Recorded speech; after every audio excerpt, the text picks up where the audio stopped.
Whoa.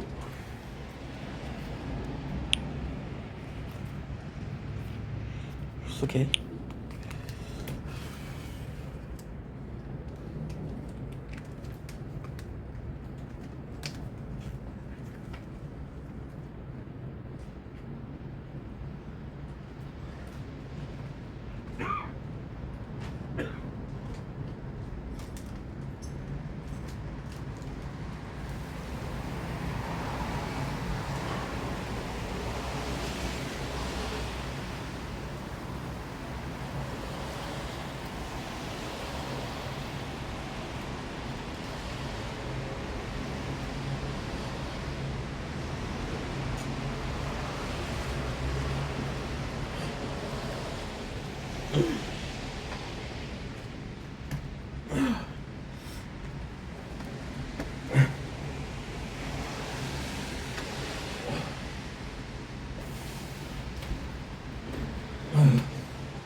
Please, I want him. Oh, oh.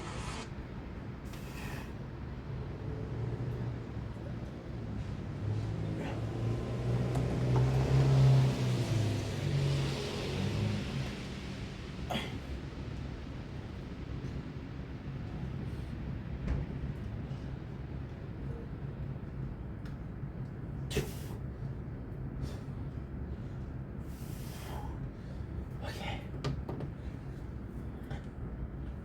And we're back with a part 2 of season 6. I am so sorry. I focus a lot on this phone for the battery because this phone drains quicker than this phone. So I kind of lost touch. So we were doing season 6, episode 1.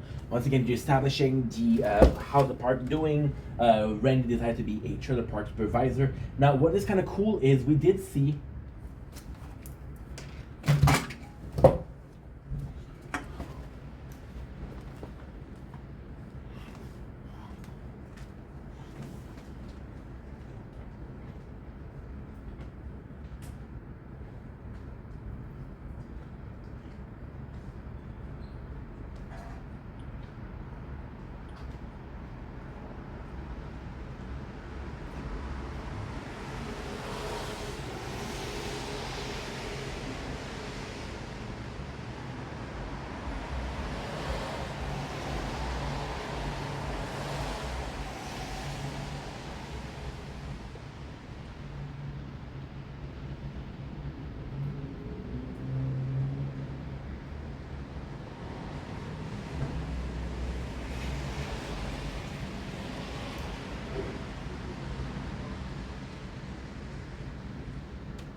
Not necessarily having a power chip. See, they have to go to the bathroom. That's why I don't like stop. When I make videos, I like to stop at a precise. Oh, for fuck's sake! This fucks up. See, I like continuing. I don't like taking breaks because then I'm in a. Okay. What did we do? Well, at least we know we're not recording, so let's record. I like not taking breaks because then we just continue. And then when we're done, we're done. Nuts like, oh, we're not done, so let's continue, right? We'll do this one. We kind of saw Randy relationship with power in season 2, episode 3, where the boys open up a bar in a trailer park, and because they only invite gay dudes, it kind of is a gay bar, which I think is fucking funny. So then Randy wants to prove himself. Which is pretty good. So the first episode is only that.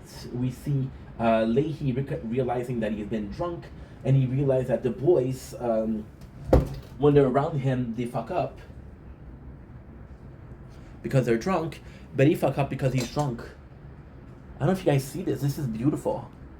I can't show you on this, but this is the first hint of sun we have in months. So, well, in a week at least. So this is very, very cool. See, we're recording everything. We're recording the nature. We're playing 3 playthroughs. So it's a lot of work, but man's gonna do what a good man's gonna do, right? Okay, so next we have season 6, episode 2, which is the my apologies. Cheeseburger picnic. At the end, Ray gets evicted. He goes to the dump, which does play a part in Trailer Park Boy as a whole, because this is where he finishes life, or his life. He finishes and not legalizing, he's still at the dump. The dump is a big part of legalizing the bad guy. So Cheeseburger Picnic, which is really, really good. Why? Because of the intro. The intro is so freaking weird. It's basically Ren that goes to Bubble and say, hey, I've been having these feelings towards, I've been having these different feelings. And this is basically Randy coming out as bisexual. And Leahy's bisexual too. So, you know, kind of funny because he asked Bubbles. And then Bubbles like, do you have a crush on me, Randy? So it's really, really funny. So he has a Cheeseburger Picnic, which is basically him starting with, how can I say that?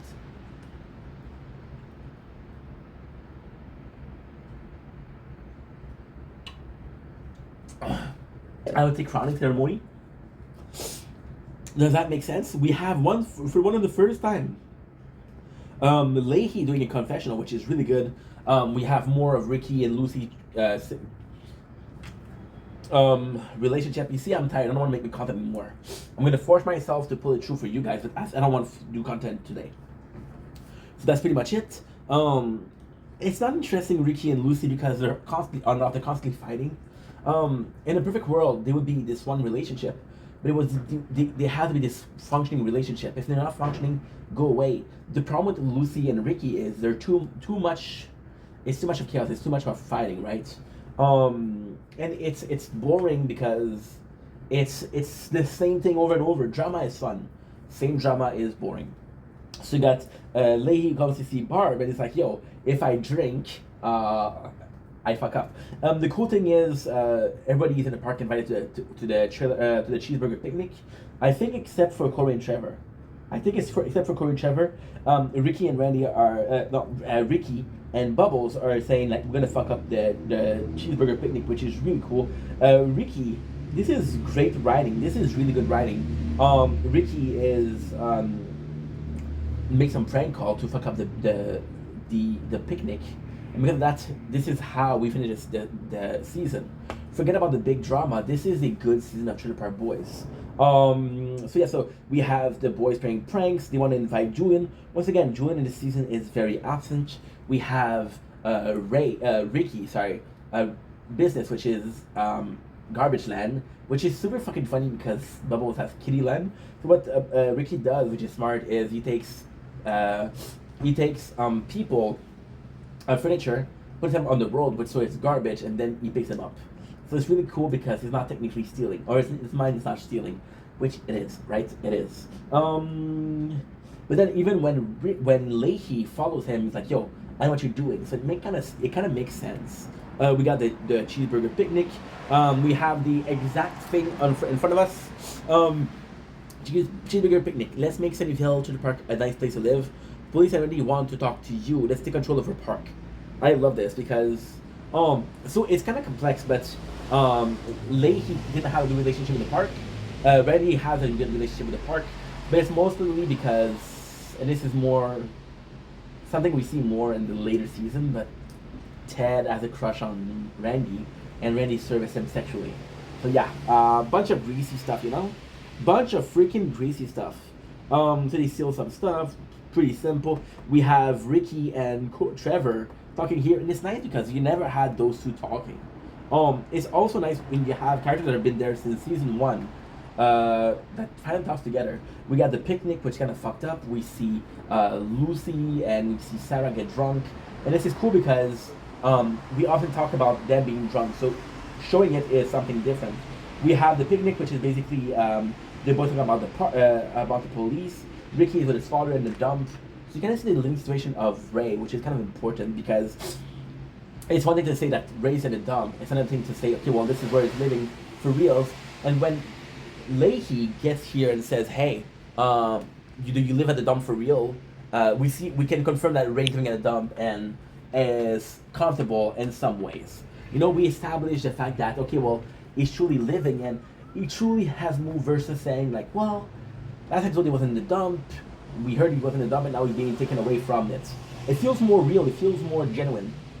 And again, in a season of 6 episodes is kind of cool. It's kind of cool because you still put in a little detail that makes the story believable. We have some nice one between between Bubbles and Julian, which we haven't had in a lot of season. Lucy is flirting with everybody, which is kind of it's not really important. However, it does says why her and Ricky break up. The really cool thing about the picnic is all of this is to serve one simple purpose. There's one simple purpose. Well, there's two purposes. So the first purpose is Ricky scamming people and say, hey, you ordered pizza, you ordered burger. He actually hired Sam Losco to do the pavement, and because Sam Losco is hired and he doesn't do the job, he gets fired. Which is the reason how the season ends. Little spoiler if you don't mind. I'm sorry I'm going fast. I'm at 90%. I'm not going to restart that. If I'm not finishing it right now, I'll finish it tomorrow. And tomorrow I won't have the memories of what happened.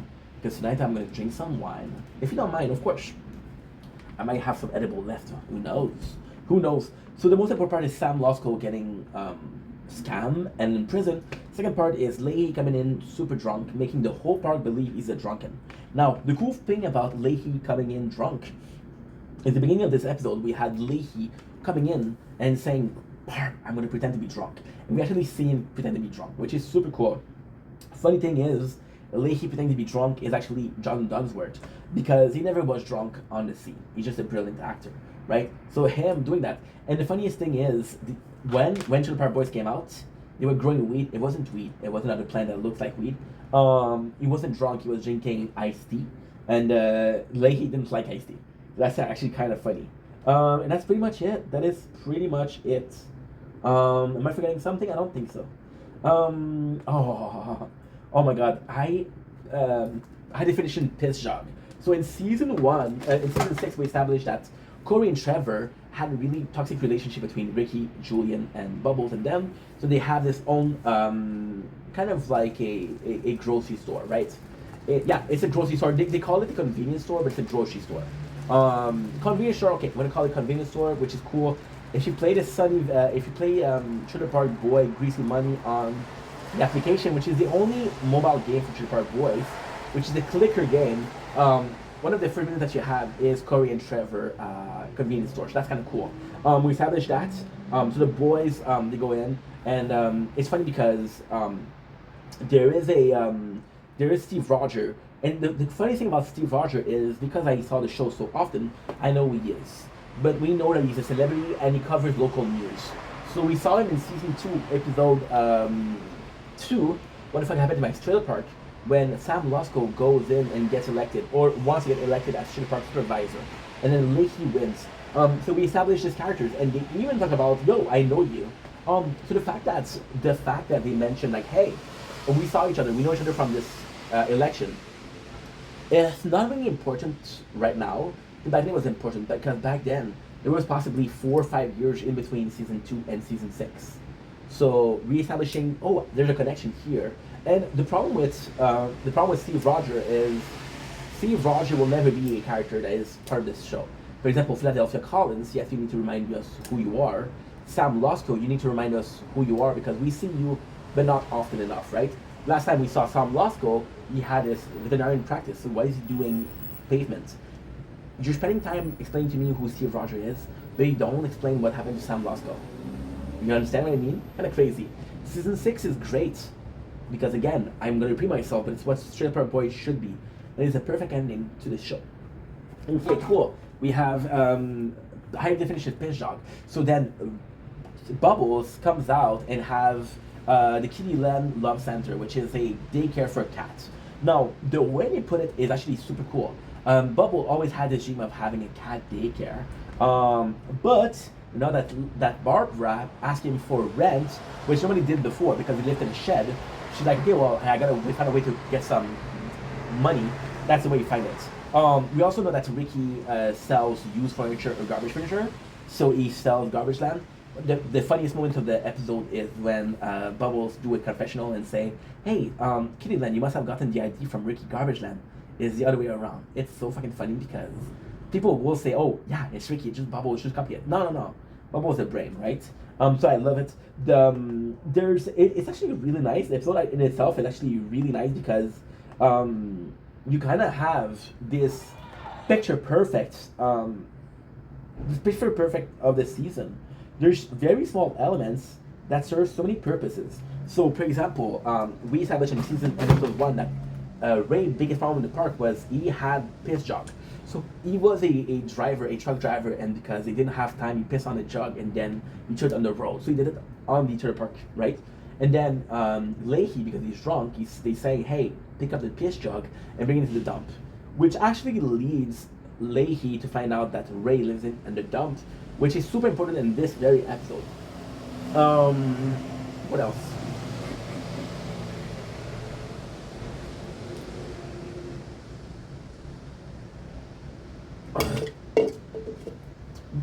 Randy has a chance to prove that he's a good supervisor. It's a big deal for the park, so Barbara put him pressure on him. What else? We got Ricky use stuff, which would be important, but it's not important because it's not something that we see often. So we basically see Ray and Leahy, which is the most important part of it. The greatest thing is this kind of a historical moment. So Trailer Park Boys is a really old show. And when we have high definition pitch jog, some of the channel on cable would have high definition shows. So it's kind of historical in the sense of this really was the start of high definition TV, which was really cool. We have The Voice, and the funniest thing with Corey Trevor is they're promoting their convenience store, so you're kind of happy for them, but at the same time they're promoting RIP DVD and single cigarettes, which is illegal, right? They're saying like, oh, the DVD didn't even come out. So Steve Rogers is like, oh, you just admit to steal DVDs. But then Sarah says, no, this is what we have. And this is a props to Sarah. She comes in this situation. And Sarah, although I would like to see more of Sarah, every single time that we see her, she's fixing the situation. May it be Lucy, Ricky, may it be Corey, Trevor. There's a lot of situations that she fixes, which we love. She does have a bigger part in the season. The problem with Sarah is her real name is Sarah Dunsworth. The real name of Mr. Leahy is John Dunsworth. She was the daughter of Jim, and these two couldn't play together because I don't know. I remember there was a story about it. I think it was Jim was too protective, and Jim was she had a hard time being the character in front of her father. She wanted to be herself in front of her father. So yeah, or I think it was Jim the other way around. Jim didn't want to be seemingly drunk in front of Sarah, which is super funny. There's even a scene where Leahy, he says he's drunk and he's fighting with Corey and Trevor, and Sarah's like, why are you guys fighting? And Leahy's like, oh, they called Randy horrible name. And then Sarah's like, okay, well, apologize and you can have some stuff for free. So I really like that. And again, it's still Corey and Trevor own shit. It's still Corey and Trevor business, but she's just there to help. We have Randy fighting off. The funniest thing is they see the show and Mandy suck up his guts, which is so fucking funny because Randy sucking up his guts is not a good joke. It is a good joke because you're watching a show where you're pretending that's real life and you're pretending that they see the character suck up his guts. So it's the reaction of this effort to hide something that we know. So what I'm trying to say is we see Randy for who he is every single day, but on television you don't see him often. So when you do see him on television in the show, he suck up his guts. So he's pretending to be someone he's not when we know who he is. That's why it's funny. So that is pretty much it. We have the Kitty Center, which is really cool. We have Bubble, who's intimidated by Steve Rogers, which is also really fucking funny. Next episode is Oscar Goldman. Oscar Goldman is kind of boring. It's kind of a boring episode, but again, on 6 episodes, if you have one episode that's not that good, it doesn't matter. So Trinity has a college project. Oscar Goldman, what is my problem with Oscar Goldman as an episode? Oscar Goldman feels like an episode to give people that didn't have screen time. So for example, we have more time with Trevor, who actually has, so basically Trinity, which we haven't saw the whole season, without fully grown by the way, I think she's like 15 or 16. She has a project because she's gonna fail, and she has this chicken, and she raised that chicken, right? And the funniest thing is, it's so fucked up. It is so fucked up, but in a good sense, right? There is actually, when you think about it, I can sell this episode easily. I don't like this episode, but I can sell it to you. So seeing Oscar Goldman is Ricky has a chance to be a good father to help his daughter out. Trevor having the chicken kind of disappear. Bubbles let the chicken go because Bubble has a traumatic experience with the chicken. So he's afraid of chicken, which again is the character of Bubbles. Sad thing is we never see Bubble talk about that after. So what was the point? However, there's a good episode because Ray, we're gonna dump because of Randy Leahy telling everybody at the during the documentary of Channel 10. So basically, when they were saying, "Hey, come visit Corey and Trevor convenience store, come visit Kitty Love Center." The Love Center working well. The kitty Bubbles has a lot of kitties, so it's perfect. So Leahy kind of crossed the shit line again. We know the shit line what it is. He kind of crossed the shit line because he tells everybody that Ricky's living in a dump, which is illegal. So then Ricky's like, "Help me, Dad! I need to find a chicken." Ray kind of uses Ricky to get back at Jim Leahy. He says it's at Leahy's house. But then Ricky destroyed Leahy's house, and it's like, "Where's the fucking chicken?" Leahy has no idea. So this is kind of a shitty move from Ray.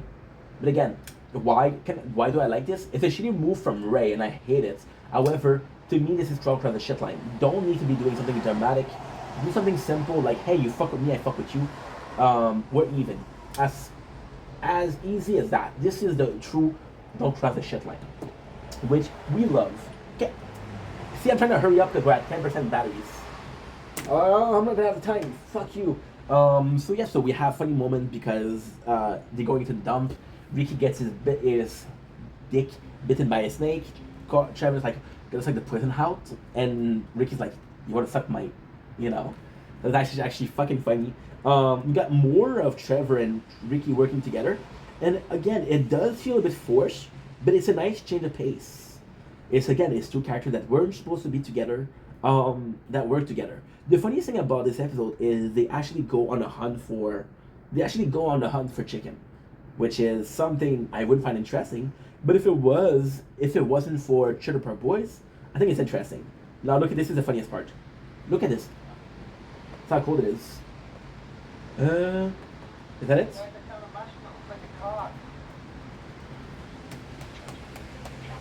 Look at this.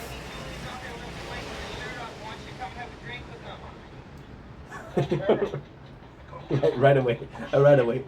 Julian doesn't have his shirt on. He's working out and he wants you to have a drink with him, and then Lee comes out. That is so fucked. That is so fucked up.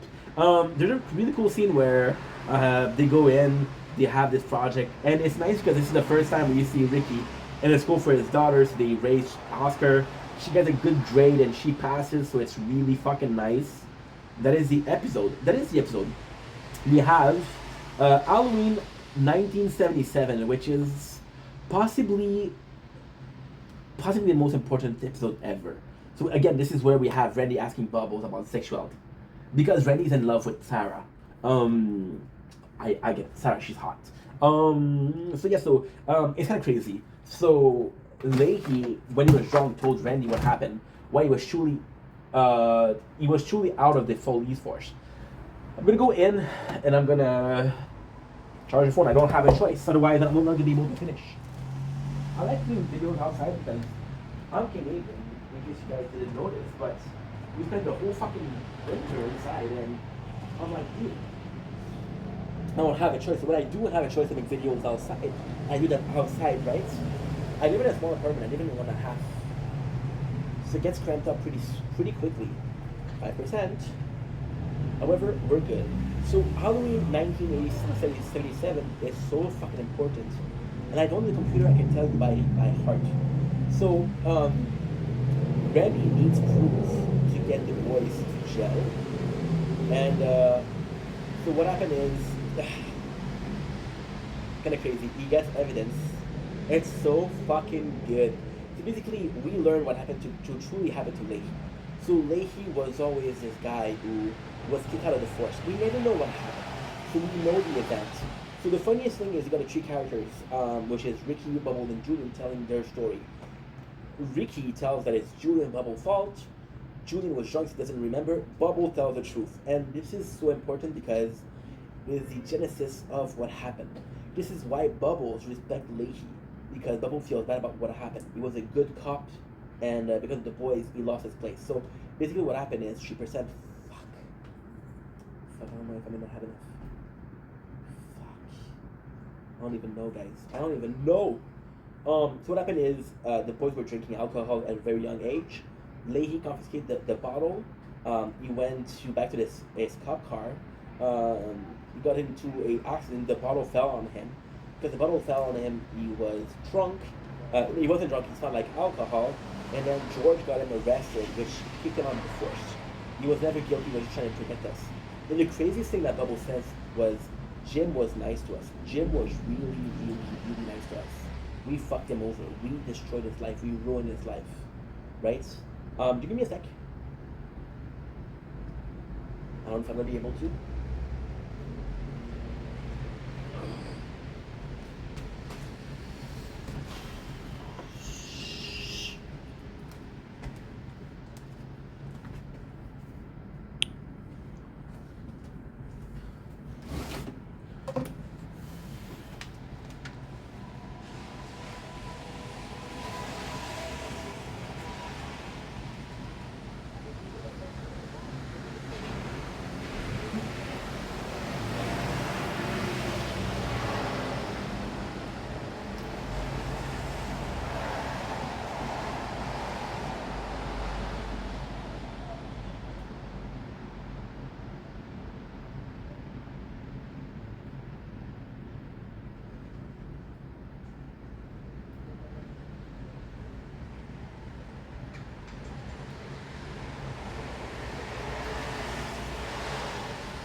I finally remember. I was watching it. I rewatched it.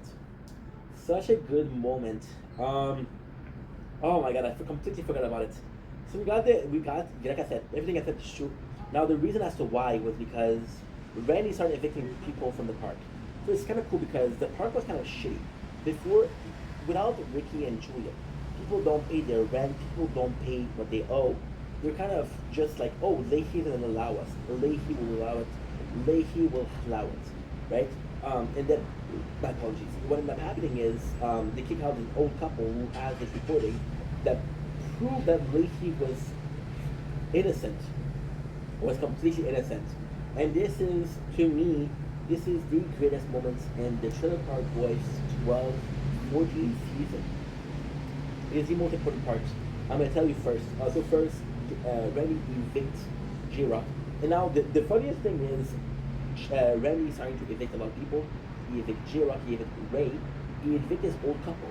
And Leahy is playing the trunk, he's playing the trunk, he's playing the trunk, and he doesn't use the job. But he Dre's character. So he Dre's character in the sense of he doesn't act drunk. When Randy say, I kicked out this old couple. And then Leahy's like, you cannot kick them out. They've been in this park before you were born, Randy. And now Randy's like, I don't give a fuck, they weren't paying. So fuck it. Right? So then Leahy find this and was like, yo, I need you to, I need you to, whatchamacallit? Leahy's like, I need you to testify. So this is going to be important. It's going to be important because it makes a peace bond in between the boys and everything, which is really, really, really fucking cool. So Bubbles like, yo, I need you to leave the boy and us alone. And Leahy's like, yeah.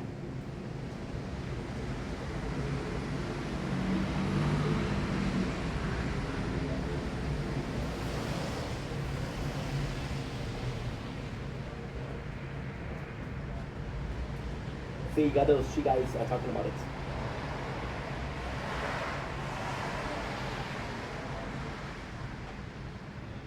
The GPO and the tree Chewbacca.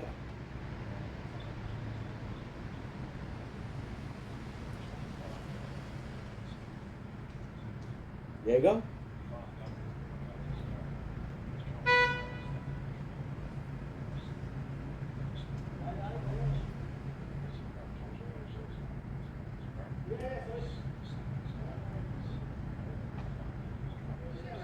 Yeah.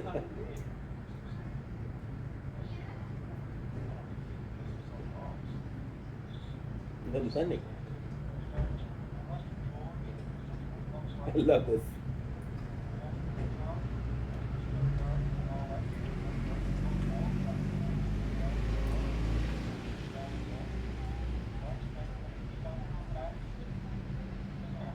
This is the important part. Look, this is the most important part. This is really important.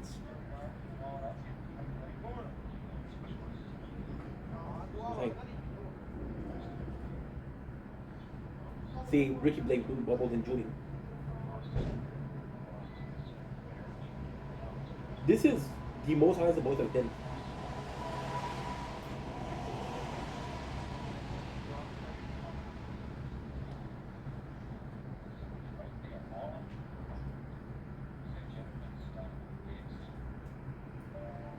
So now, so this is the most important part. So basically, he brings the proof that no, I wasn't drunk, I didn't drink that night. This is what really happened. But Ted who tells them, Leahy, you'll need someone to testify for a good cop. So Leahy will go to Randy, but Randy will say fuck you. So then, really speaking, the next thing that he's thinking about is Bubbles, which is in Trailer Park Boys season 6, episode 6. Bring my cash back or Randy is dead. So long story short, very long story short, what happened in season 6, episode 5? Randy's starting to kick people out and kicking them out, and it doesn't work. And he's starting the park to shit, right? And Leahy says the right thing. He says Leahy's like, and this is why season 6 is so good. The ending is so good. It's the perfect ending for the series of Trailer Park Boys. He tells Randy, you cannot have a park without park residents, which is absolutely right. So he kicks them out. He sees Sarah and he gets a love relationship with. He falls in love with Sarah. She's not down for him. And it's weird because I think that Randy was trying to prove himself, and because he was trying to prove himself, that's why he fell for Sarah. But Sarah is also one of the most powerful women in the park. See, the woman in the park, and I'm sorry to say, I'm going to say something outrageous. This was back in the 2000s. There's not a lot of female characters. Out of the main cast, there's 4 female, well, no, there's 5 female characters. There's Trina, there's Trinity, there's Trinity, there's Trina. Let's put them in order. There's Lucy, there's Sarah, and there's Barbs. I don't think I'm forgetting anybody. I'm not forgetting anybody. Oh, well, Miss Peterson, Mr. Peterson, we don't see her. We see the wife of Mr. Lacey. That was in season 1, so we don't see them again. Lucy is with Randy. Lucy is with Ricky's side. Barb, she is kind of a bitch. So it's complicated. Barb is not a bitch, but okay. So Barb is not a bitch, but because our link, okay, fuck, Barb is not a bitch, because her link to the park is through Jim Leahy, and she treats Jim Leahy like shit. We think that she's a bitch. She seems like a bitch. So, for example, if you Mrs. Peterson, our link to Mrs. Peterson is fucking Julian, and she treats Julian right. So because she treats Julian right, we see as a good person. So this character that comes in and they're nice, the character that we love, she does that. Leahy is a beloved character of the series. So because she's mean to Leahy, we hate her, but we don't hate her. She's pretty cool. Barbara Leahy. Well, she's special. So yeah, so Leahy, Randy started to kick people out, and that's a shame. Season 6, he asked Bubble, and this is super important. So Bubble is in the dump. Bubble actually tried a deal of gold. And Leahy had a chance to go back as a trade park supervisor. The April starts Ray is very down with the thumb, which is important because it shows like, okay, well, race relation is not very good. That's important. So we see the situation, but Leahy comes in and says, "See, I'll tell you the deal. I'm going to show you the deal because it's super cool."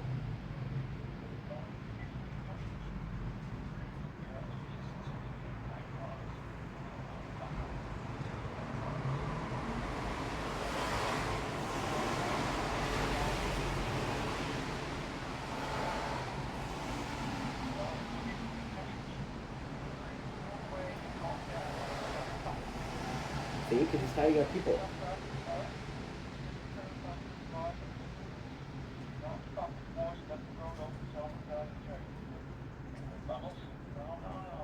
See, but in this case, tell me one of the what was the one condition in this one which was actually bad. Ray coming back as assistant trailer park supervisor doesn't matter because Leahy will not be trailer park supervisor. Leahy will be a police officer, so maybe Randy will be the trailer park supervisor. So Ray being the assistant doesn't really matter. The boys growing dope. It doesn't even matter if Leahy fucking agrees because the boys will grow dope.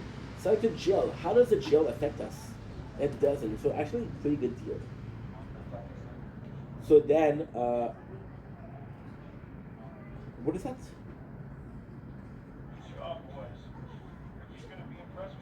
Okay, yeah. So because Julian is buying trailer and refurbishing it, he buys. I think he buys. Well, doesn't buy Ray's old trailer, but he buys a trailer for Ray and Ricky, and then he makes it, and then this trailer will be used to grow dope. And Corey and Trevor actually put out a decent place to grow the dope. And the coolest thing is, you did see Ricky make an effort with Corey and Trevor. Julian has forgiven them a long time ago, but Ricky didn't. And it's all a question of they treated bad. They treated badly Corey and Trevor, which pushed Corey and Trevor to have a low self-esteem. But they have a low self-esteem who got used by Barbara for to sell the park. They were broke, which makes some fighting, but then they're back together, which is cool. So they build this trailer for Ricky, and they have this whole place down as a what should we call it? It's so nice, bro. As a grow operation. So at the recital of Lady C, I'm already forgetting the episode. We have also Barbara, who she sees Jim being reinstated. So she's like, because you're reinstated, we can come back together. Bubble tells the board that the peace agreement with Bubbles and Ricky and Julian. We got Julian giving the surprise to Ricky, and Ricky actually telling Corey and Trevor, "Yo, you guys did a good job," which is possibly the coolest thing they did. Now, the greatest thing that happened is the celebration. They say, "Corey, Trevor, you did a good job. I'm not having this party when I come," which is something that Ricky would have never done. Which is sad because after season 6, Corey and Trevor leave the show because of personal problem.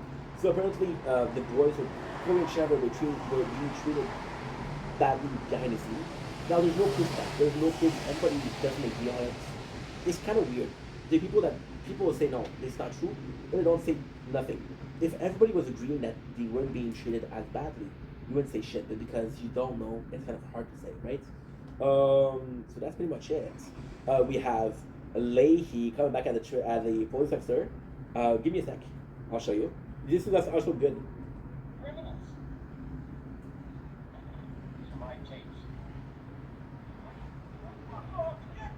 I love this. Look at this.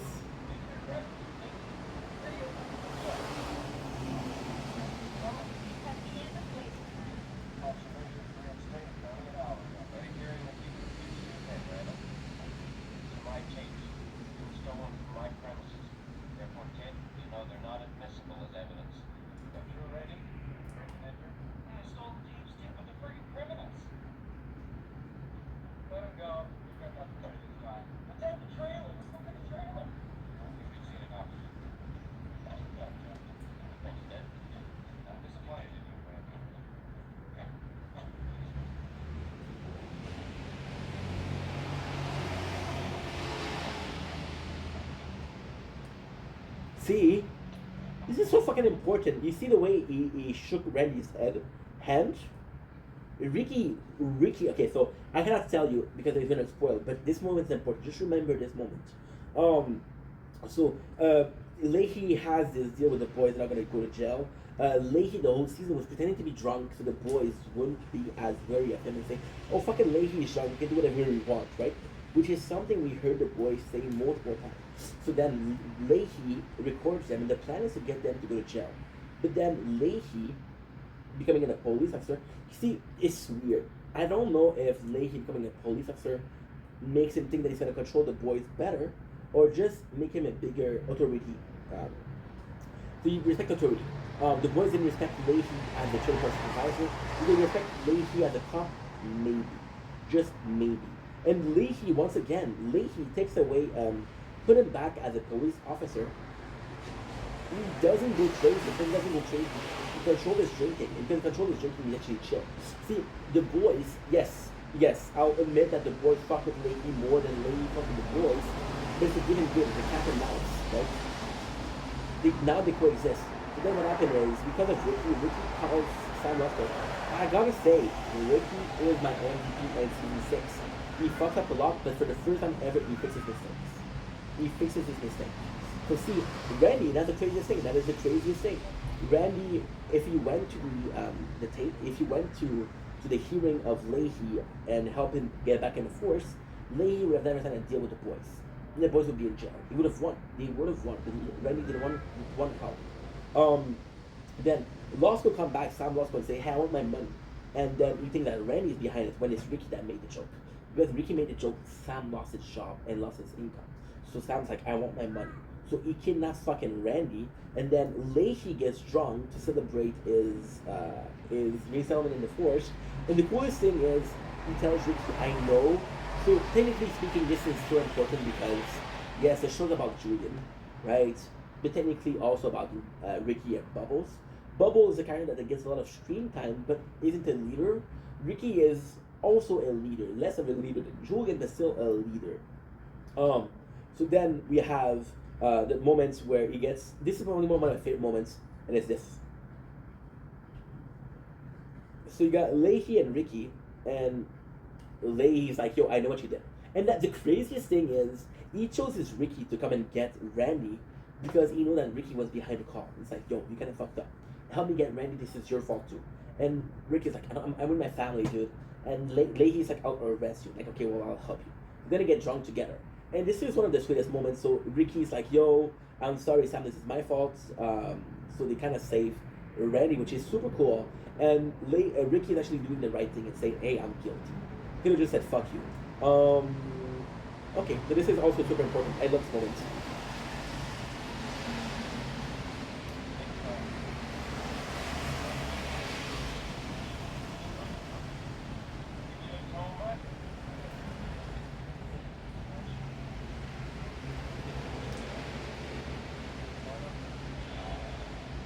See, I want this relationship because at the end, yes, they had beef, but at the end, they're both willing to go for Trailer Park. They both love Sunnydale. Ricky loves Sunnydale. Leahy loves Sunnydale. Ray loves Sunnydale. There was always a war, but you don't need to be at war. See, my favorite moments of the show is when the boys they go with Leahy and they fight off Cyrus. If they go out, or for example, my favorite episode, and I gotta say it once, I'm gonna say it 1,000 times. My favorite episode is Bible College. It's funny, the story is good, but at the end, they actually go together against Alvin that fucked over the park. Nobody fucked with Sunnydale, right? That's actually super cool. So the ending is also super nice. You got Rhea as assistant trailer park supervisor. Doesn't do shit. He loved the job. Everybody that was kicked out of the park was reinstated. Barbara, Leahy, and Randy becomes a trouble. And the best part is, yeah, they come back. The Kittyland Center is booming. It's really cool. Leahy is being chill with the boys. It's what I wanted. This would be the perfect ending for Trailer Park Boys. This would have been the perfect ending because there's no war, there's no fighting. Everybody's in a good place. Everybody gets along. The trailer park is on peace, not because see the problem with the problem with the trailer park boys. The main enemy is always Leahy. Their side is always Leahy. The problem is Leahy doesn't think. Well, Ricky didn't show him that he could improve, it could change. So Leahy's like, as long as Ricky is there, as long as Julian is here, there's no peace. So constantly goes against the boys, and the boys strikes back, right? But the second that they start cohabiting inside, they have this peaceful season. They have this peaceful ending. See, every single ending of Trailer Park Boys finished the same way. The boys go back to jail. This time, none of the boys go back to jail. None of the boys. They all live in a trailer park and they're having fun. Bubble has a successful business. Julian did something really good. Ricky is growing in some dope. That was the perfect ending. Fox season 7, Fox season 8, Fox season 9, Fox season 10, Fox all of the season except for 6. No. The show could have finished on 6. That would have been it was a perfect ending. So now, what I'm going to do is I'm going to let you guys go because I'm at 3% and I cannot move because I'm fucking charging the phone. I'll see you guys tomorrow with season 7. Now, please, before I leave you guys, please, I want to establish something. We're going to take a break from Trailer Park Boys. So, I'm going to do season 6 tomorrow, then we'll see season 7 tomorrow. Then on Monday, I might have a new job. I don't know. They're going to call me to confirm. If I get a new job, I won't have enough time to watch the show. We're going to go next weekend. However, I want to take a day off to watch the movies, the special, and the specials. So that's all the way from Christmas special to 11 Oscar. And we'll do that. And then we'll do season 8, 9, 10, 11, 12. I wasn't sure about doing the animated series. I'm going to do it. I do have a bad news for you though. And this is the bad news, and I'm sorry. My plan was, okay, I got some good news and I got some bad news. I had plans to read the Chick Dictionary with you guys. However, I'm seeing the price, forget about it. It's fucking $700, $800. I'm not gonna pay for that shit. I'm sorry. Now, I am gonna be recapping the podcast. So I'll see you guys for that. Anyway, love you guys. Season 6 in the box, really good season. Season 7, I don't really like it. Season 8 is okay. The rest is okay. Trailer Park Boys feels different for that. It feels more childish. I don't know.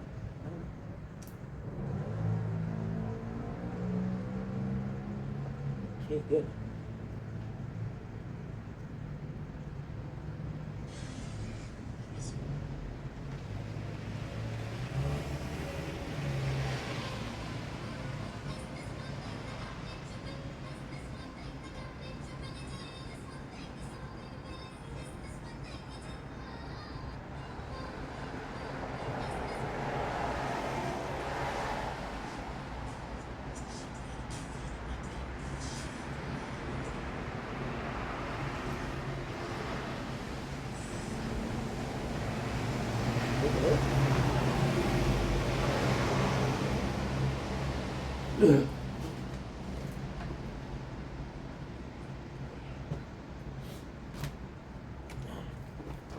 Choo-choo.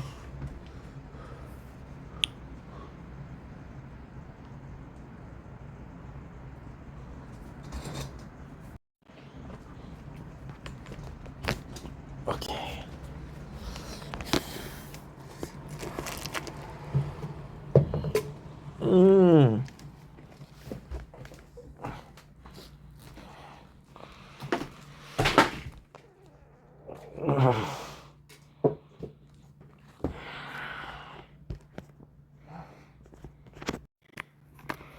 We are closer to the north. I'll take my head to the west. Still nobody inside. Take my head to the north. My homie dead and gone. Everything's gonna be alright. Oh, I've been riding on this road too long.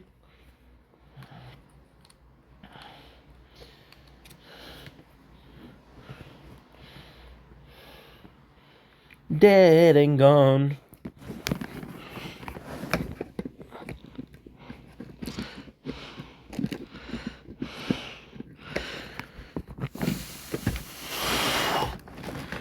I need to go to the bathroom.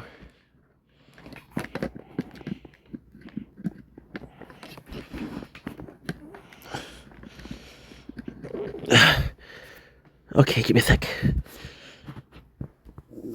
Oh. Fudge. There you go. See? You heard that noise, huh? Good. Okay, perfect. Now, bring TV. Oh.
On va le défendre jusqu'à la mort.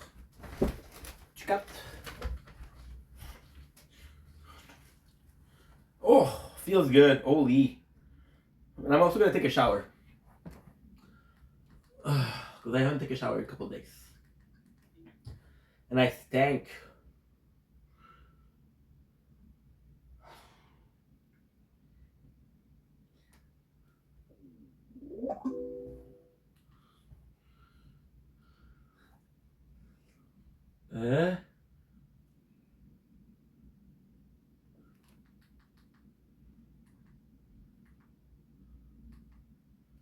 Cheated on me before.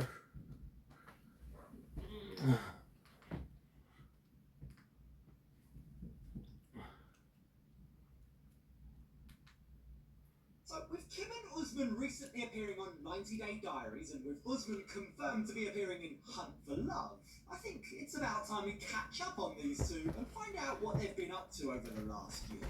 From fallouts to serious surgery, from dating younger men to looking for a bride, there's a lot to fill you in.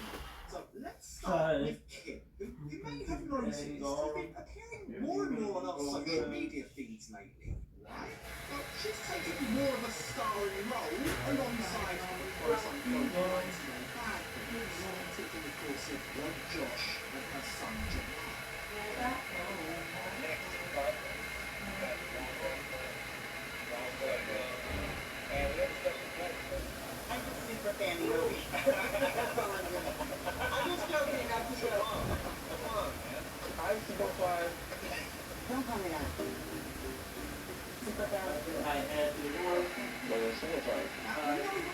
How close Kim and Jamal are. So it was a huge shock to her when earlier this season finals, Jamal had moved from New York to San Diego in order to support his own multiple deaths in to move back to the East Coast. What would you think of East San Diego?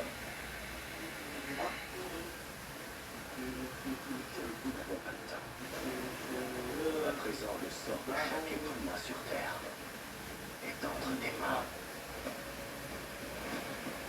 Il faut que tu me fasses confiance. Pas de dernière fois, mission impossible.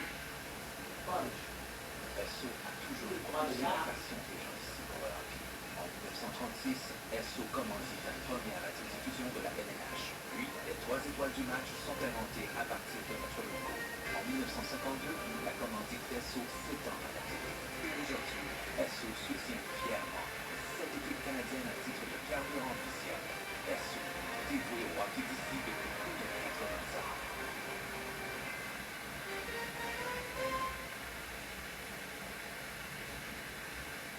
Oh, God, this is awful. I don't know how to feel. Like, it makes me sad. It makes me feel, I don't want to make you feel bad. Kim has been through a lot over the last year or so. That's what Jamal means by not wanting to make her feel bad.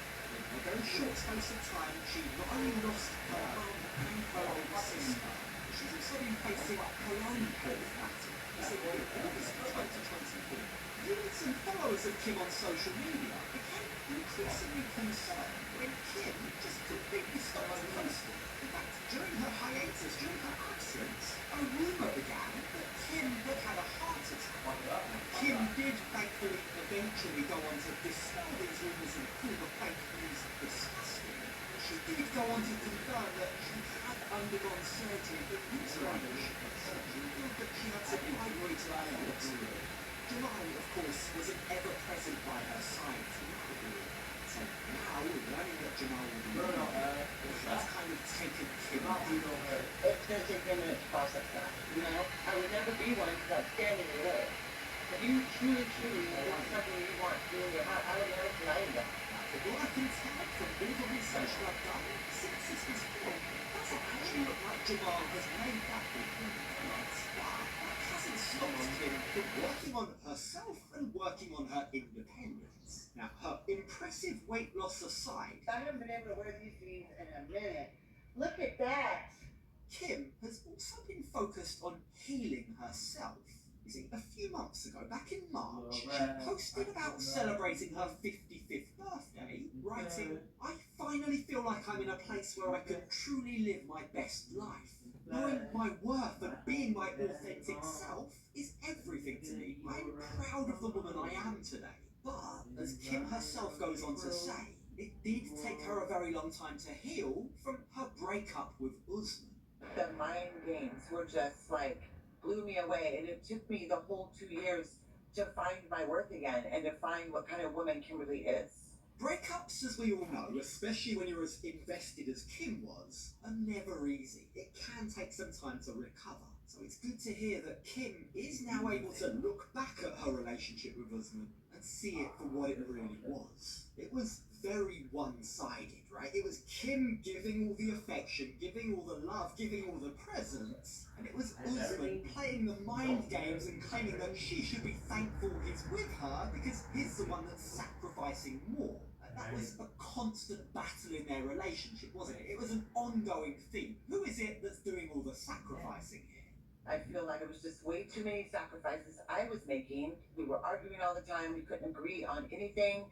And I just felt it was better for me just to walk away. Now, I'm not exactly sure that that's how I remember it. I'm not sure that it was Kim who made the decision to walk away. And let's not forget, the last we caught up with these two, in my last update, which I'll include a link to in my description below in case you missed it last year, but last time we did an update on these two, Kim actually admitted that they were still in touch. They did continue messaging each other, even though they weren't officially together. It seemed like she was happy to hold on. She was reluctant to let him go completely. But, judging by what she's now saying, it looks like Kim and Usman have had some kind of falling out. They are no longer in touch, and Kim wants us to know she's the one that made that decision. Are you still texting with Usman at all, or No, not anymore. Okay. It'll never stop unless I put a stop to it. While Kim doesn't go into the specifics of what happened, reading between the lines, she was, with distance and time, finally able to see this relationship for what it was. Toxic, on some, Usman was playing. He was using her. The guy wanted to marry Kim, but also marry other women. He wanted to come to the States with her, but he also wanted or expected her to afford that opportunity to other members of his family too. Remember the whole adoption of his nephew storyline? Like, finally, after all the concessions that she made for him, Kim now realizes Usman was just taking advantage. You know that saying, my mom used to say it, a leopard doesn't change his spots. I just think it's best. Like, I think for him to move on and for me to move on, it's just better just to cut it off. A leopard never changes its spots, she says, and that is a very telling statement, isn't it? Makes you think there might be more to this story than Kim is letting on. Now, what that might be, we're left to speculate, right? But I think she does drop a pretty strong clue when she says in the same interview, she's now looking for a man who won't just dump her for someone younger.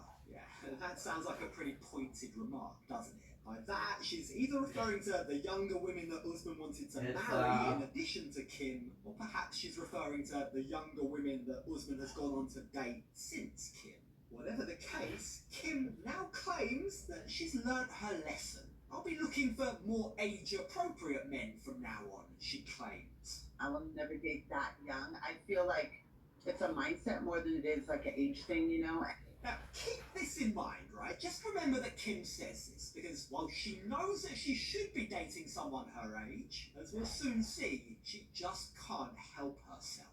Now, we'll come back to that shortly. But get this, Kim also revealed in February of this year that while she's cut Usman off, she hasn't made a complete break.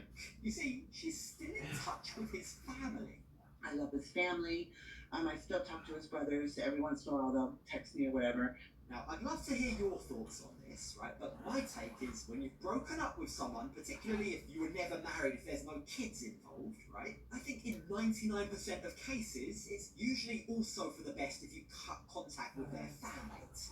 Like, what good is it? What good can come of Kim still being in touch with Usman's brothers? I mean, she's getting it twisted if she thinks that they're her friends. They're not. Quite aside from the fact that they had major problems with Kim marrying Usman, it took a lot to try and convince them otherwise. Ultimately, their priority will always be with Usman. She can't on the one hand say that she's cut contact with him, but on the other hand say that she's still in touch with his nearest and dearest. Like, by proxy, that means he is still in her life, in a way, doesn't it? Now, speaking on a podcast, Kim did reveal that she probably won't ever date someone from Nigeria ever again because it will bring back painful memories of Usman. But, she says, almost desperately, I'd be very open to any other man, anyone. So I'm not opposed to Jamaica. Okay. I'm not opposed to Ghana. I'm not, and it's not even that Germany. I mean, the UK. It could be. I'm not opposed because I like that excitement of that part too. Now, wherever this new man ends up coming from, we all know Kim does have a type. For as open to love as she appears to be on this podcast interview, on 90 Day Diaries, when she's talking to her besties Liz and Tyree, she admits there is an old flame of hers who she might be open to reigniting things with. So who is the lucky guy?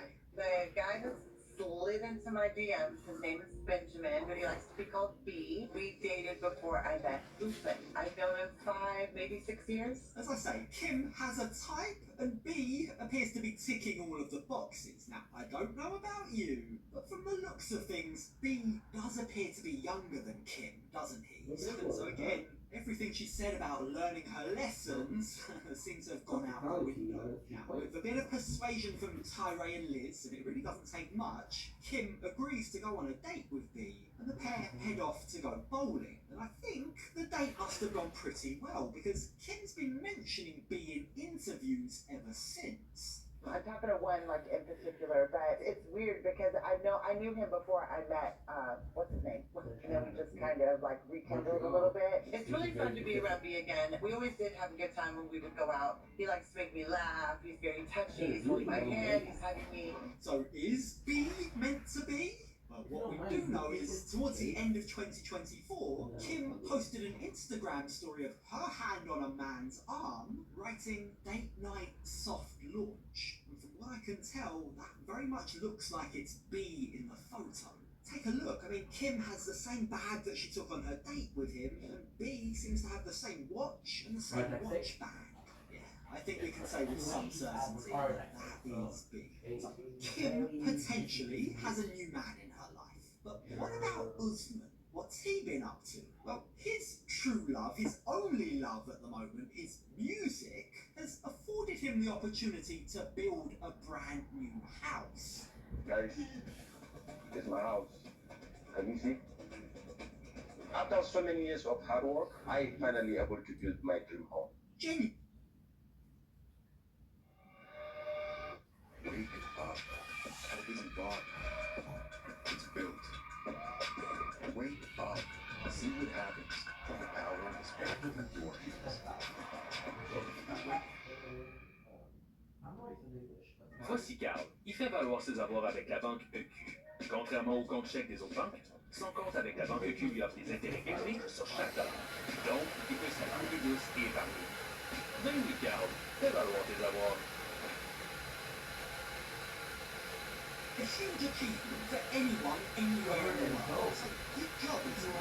His music career is clearly flourishing. But now, he's got this big old house all to himself, and he's feeling lonely. Like, he now wants to fill it up with a wife and some kids. I'm hoping, I'm praying that now that the house is about to be done, I'll have my beautiful lady, and then we just live in that house and have our beautiful kids. Usman tells us that the house is set to be completed within 2 to 3 months, and he's hoping sooner rather than later with the pitter-patter of little babies running around in there. So with that in mind, how is his dating life going? Does he have a woman in mind for all of these plans? Is he dating anyone at the moment? Well, the answer to that is no. But he has a plan. You see, the next time we join him with his manager, who's his very supportive manager in the studio, is pitching him an idea for how he can find a wife. Shouldn't I sing a song that shows that I'm searching for a girl to marry? Dream girl, where are you? Got it. Yes, got it. Got it. Sounds like a solid plan. Hey, come on, let's not pretend that this is about getting a wife at all. It's not. Usman, as always, is trying to promote himself here. He's trying to use this segment on Diaries to hopefully promote a new song of his. As his manager reminds him, he needs to act while the iron is hot. While you have all these eyeballs on you, promote, promote, promote. You know, most of your songs are now trending. Now we're on top chart now, so we need to take advantage of this moment. Now, here's the thing, right? Someone correct me if I'm wrong, but is Soulja Boy as big as he claims to be? Is he really trending? Is he really as viral as he thinks he is? I remember asking that same question when they were on the show. I had loads of comments from people in Nigeria saying they'd never even heard of him. Had it not been for the show and his multiple seasons on the show with multiple women, no one would even know his name. So it does make you wonder, like, is this all one big marketing scheme? Are they just trying to tell us what to believe without there actually being any validity to this? I'm an international superstar. You probably know me based on my stage name, Soulja Boy. I'm not sure I'm buying it, Usman, but okay, let's humour you here. Let's just pull at this thread. So, according to ChatGPT, to be considered a quote-unquote international superstar, you'd be expected to have over 30 million Spotify streams a month, right? 30 million. So, how does Usman stack up? Does he have 30 million? No. 10 million? No. 5 million? A million? Half a million? Come on, what does he actually have? Are you kidding me? 7,585 monthly listeners. Okay, that settles it once and for all. Let's put this stupidity to bed. Soulja Boy is not an international superstar. Just listen to him. It's glaringly obvious how much he relies on auto-tune. Are you there? I've been searching for you all my life. I've been looking for you all my life. Now, I'm sure it will come as no surprise to anyone that his new song, which is going to be called Dream Girl, is set to be released at the same time that Usman will be reappearing on our screens on the new TLC show called Hunt for Love. Now, I'm going to come back to Hunt for Love in a second, but Usman has released it. He's heavily promoted the song on his Instagram. And it's interesting that the video has been shot in London. Osman seems to be spending a lot of time in the UK, specifically in London. As you may recall from my last update about him, he actually brought his ex Kira to spend time with him in London back in 2023. Could this music video be a throwback to that? Is it a hint that Kira was his dream girl? To be fair to him, he is getting some love in the UK, like he does have fans. This young lady was particularly excited to meet him, but just listen to Usman's reaction when he learned her name. What's that?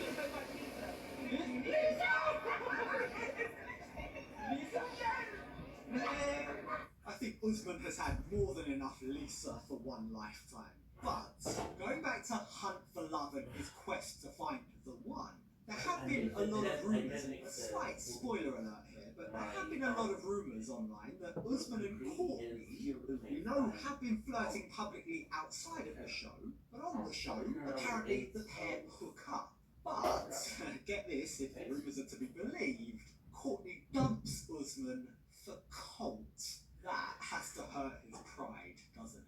Now, if you missed my last update about Colt, I'll include a link to that on screen now. And if you missed my last update about Usman and Kim from last year, I'll include that on screen as well.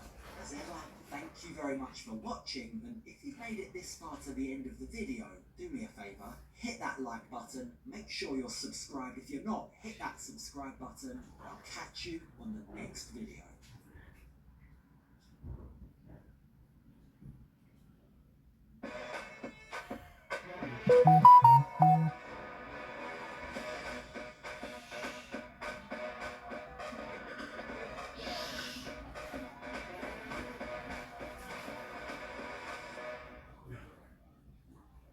Fermez les yeux, je vous promets que ça ira. Respirez. C'est le plus beau spectacle sur Terre. Un vrai pêcheur est muté pour la victoire. Ce dont le poisson ne se rend pas compte, c'est qu'une fois l'homme s'emporté, il peut lutter autant qu'il voudra. Il est déjà dans le bateau.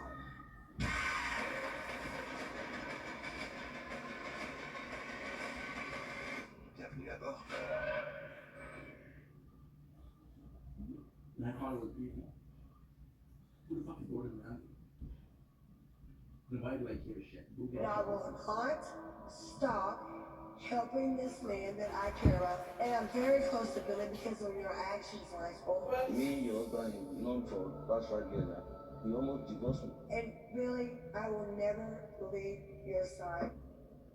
Last night I was smoking and playing Warhammer 3. I took a little break from that to glance at Angela's Instagram account, and I made a shocking discovery much like that. My in-app skincare YouTube video. Angela's in-app skincare 50% off. Nah, you're about to tell me that the girl with arguably the worst skin we've ever seen on reality TV is selling a skincare routine? We gotta check this video out. Well, hello everyone, it's Tanya Bennett Skincare, and today we're going to be talking about the beautiful, magnificent Angela Dean. Magnificent Angela Dean. She just started a new in-app skincare regimen. You're not going to believe how dramatic her results are. I'm going to show you all of them coming up. Y'all are probably thinking what I was thinking when I first watched this video. Who is this Summerlin mom trying to sell me a skincare routine right now? I had the same thoughts when I first watched the video because I assumed it would be Angela Dean trying to sell me the skincare routine. So I did a little digging, and it turns out that this girl is Angela's manager and also the owner of the skincare routine that she's trying to get Angela to sell. Angela, I am her business and talent manager. This girl's a self-proclaimed celebrity manager according to her Instagram. I clicked on her link at Manage Cloud and couldn't help but laugh because essentially she's using Angela Dean, who has some of the worst skin I've ever seen in my life, as an ambassador for her skincare brand. This girl's name is Tanya Ryan, and her entire social media presence is fake. She's got 1.3 million followers on Instagram, but the majority are bots. As you all are probably aware by now, on Instagram you can buy followers, comments, and likes. She reaches out to the cast members of 90 Day Fiancé because no legitimate brands would want to work for them, so she instead manages them and uses them to sell her cosmetic products. Tanya's a self-proclaimed celebrity manager, Vegas socialite. It just seems like one of those kids that got out of high school and all of a sudden were a DJ, dance instructor, and they just had like 5 careers, but they didn't really do anything. Now, devil's advocate, let's pretend we don't know that Angela's a complete piece of trash, and we see her picture next to a skincare routine. Why would I want to buy skin products from a girl that looks like a walking, talking ball sack? Okay, so for all of you that are asking, Yes, I'm going to give you Angela Dean's skincare regimen, what she's been using, and all the lowdown on how and why she's looking so amazing. I'm getting mixed signals because essentially as a customer, I would have to pay to buy your shitty product and then look like Angela. That would be like buying prescription glasses from Stevie Wonder or marital advice from Will Smith, right? Like not the smartest thing to do. How did she expect the reaction to be? What's that, Tanya? 50% off a skincare line that can make me look as terrible as Angela Dean? Please take my money. I play these scratchers a lot. Do you guys play these? I just found out about these and like I didn't win yet, but could you imagine if I had 17 and I won $5 million? Like, I mean, insane, right? I would actually start making videos like Mr. Beast and get you guys more involved with you guys. So make sure you're subscribed because like I'm a real one. So first off, yes, Angela is, I've been working with her for months now. I'm her business and talent manager. You've seen her. She's one of the most talked about cast members, and she's also a great friend of mine. Weird flex. A lot of people thought perhaps because her results look so dramatic, they thought maybe that she filtered her pictures or whatever, but she absolutely did not. We started this at the beginning. It's been almost 60 days ago, and then almost 60 days after, she sent me her after pictures, and there was a huge difference. She did get some Botox in the meantime. She did get a little bit of fillers here and there, but that doesn't matter. How does it not matter that Angela got filler? Is this girl serious? This is Angela's before and after photo. It appears she saw Dr. Browliff McGee. Fillers improve the appearance of facial lines and volume loss caused by aging or certain medical conditions. That smooth feature on Facetune goes crazy though, not to mention the lighting is different in both photos. And Angela has really been working on taking care of herself. She's been working out more, drinking more water, and now using her skincare regimen. This is one now. There isn't one reputable brand that would work with an abusive train wreck like Angela Dean, so you added her to your roster, but man, you thought that someone would buy a skincare routine from Angela. That has to be the funniest joke I've heard all year. It took me about 10 seconds of glancing at this girl's Instagram to notice that she's a fake socialite living in Las Vegas that Facetunes all of her photos, so it's especially funny to see someone that owns a skincare brand Facetune all of her photos. Just very telling. Oh my god, Tanya, are you the CEO of Luxury Lifestyle USA launching in 2023? Clicked on the page and it was equally underwhelming. Picture of a jet, Maldives, etc. None of these were her photos. She was just reposting other people's photos. We're only about 20 seconds into dissecting Tanya's life, and it's very clear that she's someone that would rather appear famous than actually accomplish anything noteworthy. Look guys, I got a picture with Joe Rogan. That's totally wicked. She also manages Ash, another 90 Day Fiancé reject that has terrible views on women and gender roles overall, so that's great. I bet if Jeffrey Pascal wasn't in jail, she'd probably try to manage him too. This is the face of your brand, an abuser, someone that has an extensive criminal record, and someone that raised a girl that molested children. We're gonna move on because I'm actually embarrassed for you that you uploaded this publicly. If you want to be taken seriously as a mogul or whatever you're trying to paint yourself as, actually put in the work and become proficient at every task you're doing. Well, what do you say we pivot here and take a look at the brand ambassador of the skincare routine herself, Angela Dean, on the latest episode of Happily Ever After. When we first see Michael and Angela in Happily Ever After episode 13, she's happy that Michael came to his senses. This is of course referring to the fact that she made him delete his Instagram and she could leave hers back up. How hypocritical do you think that is, Christian? By the way, welcome Christian, our little brother. Your wet towel himself came Aww. part of the video. I love Christian. Show Christian who Angela Dean was. Open abomination. And he is not impressed in any way, shape, or form. Christian's actually challenger rank in League of Legends. He's overqualified to be. I like shit like good ass movies, like shit, like well thought out stuff. Well, there's nothing well thought out about this storyline. In fact, it is just about pissed off every fan of the show. She's been trying to convince the entire world that Michael's a scammer and a cheater when she herself is unfaithful, and she's cheated on him multiple times and even flirted with a guy named Billy who's a scaven rat that wants to use her to get famous on TV, and she openly asked him for sex on this show. Roll a clip of that. There's that sexy baby. This girl has the nerve to try and sell us a skincare routine. Would you pay money to look like her? No. No, sir. I wouldn't either. Wow. Yeah, she dressed up like the American flag today. Michael had to delete his Instagram, but she's allowed to post a video of her doctor dancing. I'm assuming she has a crush on him, because she's the kind of girl that wants to throw her badge at just about every guy she sees. He's kind of smooth. Dr. Layton. You know what we watched the other day? Top Gun, with the whole rich, influential, and he's kind of battling internally, you know, the fact that his brother did a very terrible thing to a girl, but the family's covering it up because he's the favorite son, and they send him to like this facility to get him on meds, and he has to say that his brother didn't do anything when he knows he did. So he's struggling with what the right thing to do with it. Holy shit. You dive into it, and the acting's incredible. Emma Stone's in it too. Brother. So yeah, Maniac. Check it out. We just watched the new Black Panther, and it was fucking awesome. They redeemed themselves. Marvel was really shit the bed. They were on our shit list for a while. Doctor Strange. My name's America, and I punch stars through the metaverse. Sold out. Sold out. Thor God of Thunder at the end of the movie. Hey guys, I have a good idea. Look, I'm a Marvel writer. Wait. Hold on, let me put this on. Hey, I'm a Marvel writer for Disney Studios. I have a really great idea. How about at the end of Thor God of Thunder, we have all the kids inherit the power of Thor and make it like Spy Kids. Yay! Inclusive for all the kids. They've lost their fucking mind. They just take a good thing, something you love, and they just destroy it. Like Star Wars. All the latest Star Wars movies are dog shit. Terrible. The worst. Sold out. And I got a bone to pick with Bezos. The Rings of Power is one of the worst shows I've ever seen in my entire life. I anticipated this show, Christian. I read the Silmarillion. I'm a nerd. You know how hard that book is to read? All the dwarf names and all the elf names actually sound the same. Because all the dwarf names have to do with the word for beard, and all the elf names have to do with the word for hair. I had a pen and paper and I would write down names to keep track of who's who. So imagine dedicating your life to Lord of the Rings lore, anticipating Rings of Power, and thinking, oh, they're going to dump more money into it than Game of Thrones. It's going to be amazing. Tell me why CGI's gotten worse, Christian.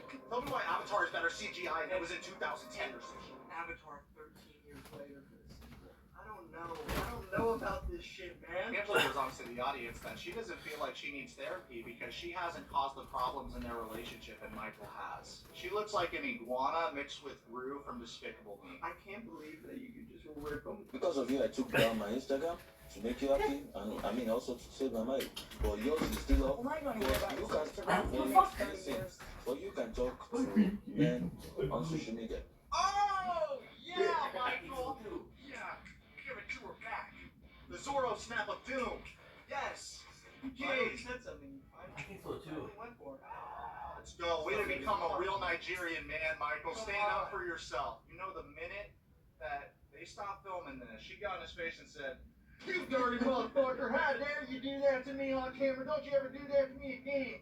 If you want to keep an eye on me, maybe I should start keeping an eye on you too as well. Oh, now you just, that's petty. That's petty. You're just doing it because what you had to do. Culinary taste. No. You're just doing that because of what you had to do. Like, even her comebacks make no What you gonna do? awful comebacks. Look at how sad my Truly sorry, babe. I think it's the financial thing too, so he's just paying. She controls his finances and his green card, so this is a lot. It's really fucked up. Because he actually has no way out. He could absolutely say, you know what, I'm going to respect myself, let's break up right now, and I'm just going to get a job in Nigeria and go about my life in the past. Yeah, that's what he should do. Absolutely could do that. Is he going to? Probably not. He's this close to getting to this country. And you know what's funny? The majority of citizens of this nation would rather have Michael as a representation of our country than Angela, just based off their demeanor. Absolutely. She didn't have sex with Billy, but she asked him for sex. So there's a clip that they showed on the show of Angela answering the phone from Billy and saying, "Let's have sex, baby!" Can't make it up. So this happened in But like she did that episode- just to be seen, like just to make him jealous, right? Billy lives in Canada. Oh. She lives in Georgia. And then she asked Billy, "Is it okay if I could come to visit you over there?" Billy's like, "Yeah, sure. I'd love for you to come to Canada, Angela." And he's thinking, bring the entire camera crew because I want a social media come up. Yeah. Do it one time, come up on the Instagram, start selling tea. Yeah. You start drinking that tea. You start drinking that. The sponsor tea. Sponsor tea and the sponsor Weight gummy. loss. How about this, Christian? She got gastric sleeve surgery and then tried to sell sponsored gummy vitamins that help you lose weight. So wrong. Yeah, clap it up. Christian's starting to shy away, you guys. Angela just said, "You can open my life, but you can't open my ears." Don't leave, Christian. Don't leave. She starts laughing Wow. at her own joke. She says something. She has the Amy Schumer humor. This is a serious conversation. He's trying to better the relationship. Good. He's trying to be a good man. Michael's saying we need to go to therapy. Now we get to buy a lot of shit from this. Saying, you need to go to therapy. I don't need to go to therapy, but maybe I need to go with you so that therapist can tell you what you need to work on. Unbelievable impression. Thank you, bro. That's nice. Michael, you told him to get the fancy one. This I'm is what- beginning to think you like that I tore that son of a bitch off. Oh, yeah. That better work more than one time tonight. Michael starts I like doing his that. dancey dance. That's all you can do. That's so funny. Yeah, he has to work it off for the women. Yeah. Which in itself, I mean, that's a scary thought. He actually has to have sex with her. Yeah. He kind of sold out for the colonizer. How about the best one ever is that so many fans were accusing Angela of being racist, and all of a sudden, Christian, for this season, she has a new best friend that's black. Funny how that works. You know, I'm not against going to counseling for Michael, but before our wedding in Nigeria, we tried this. And things didn't go well at all. If you don't know much about Americans, let's say that you live in Nigeria, you watch, oh, someone that is from here is on a TV show, let's watch it. And you get to look at Angela demeaning someone from your country, you can feel some type of way about Americans if you think that all older American women are like this. You're talking about money, disrespectful. Let's look at Angela Day when Michael goes to therapy. Are you going for Miss USA? I am Miss USA, baby. Now, if you want to go to that thing, you better come out. Yeah, we're fine. This country's fine. I'm out. Do you think Angela Dean will ever be Miss USA? It's a little bit overdone, isn't it? With the American flag shoes, the American flag purse, it's just It's a lot. no one asked if you're from America or not. I feel like it's too much, right? Like, people don't even dress like this on the 4th of July. Angela's 56 years old. I would have thought that she was 105 years old. She looks fucking terrible. And I think that is hilarious. No, I don't care if I'm mean right now. It's crazy to sell a skincare routine when you look 105 years old on a good day. I'm talking sun shining down, the right lighting. You look awful for your My age. mom used to say, Mama says that. Angela says to the audience that she's hopeful walking into this therapy session because Michael's finally going to put work in for the past 2 years. Like, he hasn't put in work for the past 2 years. Which is funny, Christian, because every time she talks to Michael, you want to see how she answers the phone? What do you want, you piece of shit user? Look at him trying to use me for a green card. You believe this right here? You do me like this? Bro, he does look fly though. Nigeria has great style. I love the colors. I love the shirts. I want to go hop on a plane there and buy a bunch of clothes and come back because the style in Nigeria. He's trying. She's giving up. Even though I took down my Instagram, my social media, Angela and I still have some problems to resolve till I get to the US. We know what he's here for, and you know what? At this point, I'm surprised he hasn't tried to clear out her bank account yet. The amount of disrespect she's thrown at him. I hope he gets in the country. It's just not worth. It's not worth all this shit. There's a certain point where the money isn't worth the disrespect, and I'm very surprised that Michael hasn't crossed that point yet. Because to be honest with you, if I was in his position, you could have given me $1 million to have somebody talk to me like that. It's not worth it. I'll work hard to get it. For him to be the only one that has to compromise in this relationship, he has to delete his Instagram. She can flirt with men on Instagram. Really does hurt. That's how the majority of fans of the show feel. It's tough to watch. But you know what the producers say? They say, keep rolling the tape, baby. Keep on rolling the tape. Woo! Modern day slavery. Woo! Wheeling dealing. You want abuse? Look, you got it. Oh, you don't want abuse? You got it anyway. He was the best. You know who else was the best? Randy Savage. Because he's knocked out of this universe or something. She accuses me of flirting with women, yet she still talks to Billy. You know what? I'm happy Michael said that, but say it to her, buddy. Why are you saying it to us? Put her on the spot. The audience already agrees with you. We want to see you press her about that. Saying the distance has been causing problems. On his end, because he would have to tell me he loved me, and then he had an Instagram I don't approve of, and we have problems in our marriage because he's over here talking to women. Do you see why people get irritated watching the show? Because she keeps spewing lies. Spinning the story. She spins the story, she gaslights him, she controls all the information, and you know what? He doesn't stand up for himself. So it's frustrating for the audience to be like, we have to stand up for this guy because he's not standing up for himself, and we can't because it just results in us screaming at the TV. And now the therapist has a different version of the story. And because she's taking the control of the conversation and Michael's not saying anything to defend himself, she thinks that what she's saying is in fact true when it's not. You ever heard of TikTok? I duetted this guy. They call him the original Theme of Hearts. His name is Billy. Are you falling in love with him or what? This girl's 56 years old and she's falling in love with someone over TikTok. Weird. How about pay attention to your grandbabies that you love so much, right? Because she communicated earlier in the episode, Christian, that she couldn't send Michael money because she had to take care of all her grandbabies. So she made him financially reliant on her and then took it back and stopped paying him money. So manipulative. So manipulative, right? And then for his birthday, he couldn't even go out on his birthday because he didn't have enough money. She went out clubbing on her birthday to Las Vegas and invited all the other reality TV rejects to join her. So you have money to go to Tao nightclub and drop bands, but you don't have enough money for your husband who's financially relying on you. And now she's communicating, about Billy. I had a crush on Billy because you weren't paying attention to me, Michael. So him not paying attention to you because every time you answer the phone and cuss him out gives you justification to go and flirt with another guy and ask that same man for sex? Also, too, it's like marriage, like there's sacrifice. There's gonna be bad weeks. There's gonna be bad months. Why are you bad years? Yeah. You float on, you fall in love with someone over TikTok. Right. Like it's not. This is 8th grade. No. She's grown. Exactly. It's so exactly the social media, the weird shit. You're in the club. Like it's so not. So not. Obviously, just talking to her to be her friend so that he can also be on the show. Mm-hmm. Very apparent. So it's so surface level, and it's funny to me that you would prioritize Billy and treat someone that you haven't even met in real life better than you treat your husband that has been with you for the past couple years and has prioritized you, gone on the show with you. You can go out to a nightclub, of course, and not have that intention in mind. But like when you're going out in a conflict with your husband, like you're there for one reason. Yeah, 100%. Like you're going out dressing nice to get other 100%. guys to be seen and do the whole thing. Like that's. Well, she practically throws herself at any dude she sees. She actually flirted with the same doctor that did her gastric sleeve surgery. She openly flirted with him and made advancements towards him. I decided to tell Michael about me having my TikTok crush on Billy. I'm truthful, see? It's not hard telling the truth. It might be uncomfortable, but it's not hard. You're not truthful because you didn't tell him that you asked Billy for sex and you're planning on visiting him in Canada.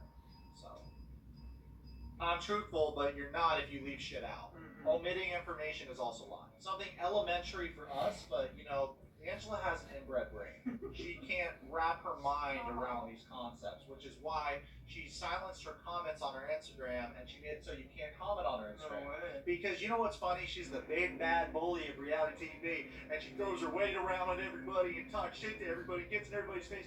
But the minute she has to face criticism from the fans of the show that make her famous, she silences everyone's opinion and turns off her comments. You know why, Christian?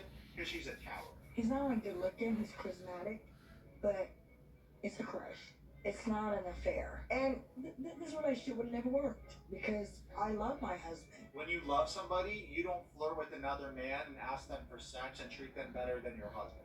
So Also, too, like if you're gonna like either have sex or don't. I get what you're saying. You know, I'm not saying cheat or you know what I mean. Yeah. What's the What point? the fuck is going on? What's the Is point what here? I'm What trying to satisfaction do you get out of this? Yeah. Because essentially what you're doing is you're trying to justify your cheating on your husband by saying it's just a TikTok crush. I never went and slept with him or anything. I love my husband. Well, you don't though because you were cheating. And there's many forms of cheating. There's emotional cheating. There's a whole bunch of different forms, right? It's not okay for you to openly flirt with every guy you see. She's playing the victim, but she's clearly seeking it. She's clearly You're going a after fucking others. Tinder, And then dude. there's the other way, where it's like women are getting pregnant, What and that? it's clear like guys are getting pregnant. You're a fucking Tinder right now. But it's not okay for her to be a weirdo to guys and flirt with guys and make guys feel uncomfortable. Exactly. Go I figure. completely agree with you, Christian. And it's two more sides to hypocritical. every single story. It goes both ways. Yeah. It's not right. Yeah, but that's why I'm an equal person, because if this was a guy doing this to a girl, she wouldn't be on the show. There's no way that a guy could physically attack a woman and still be on reality TV ripping checks from the company. It's not possible, which is why it's a double standard between men and women, and if we're all equal, then we need to start doing something about it. Plus, like we're in the whole cancel. The fans fans are outraged that she's still on the show, and I'm pretending like I have a microphone, but I don't have anything in my hand. I'm making videos to raise awareness because it doesn't matter if you're a man or a woman. If you're abusing someone on national TV, you should be fired from the network. We have laughed at this situation. We have not laughed at this person. She has not That's made the us problem. laugh. Is it's not entertaining. It's She's not funny. charismatic. She's not funny. It's not a great thing to watch. There's nothing about it that has any redeeming qualities, and it shouldn't be televised. That's it. Now, you know who should be televised and who inspires me to work out and who inspires me to better my life as a human being? Nick Avocado. Let's roll the clip. No one can afford these prices. Going down the tubes. And this gives me diarrhea.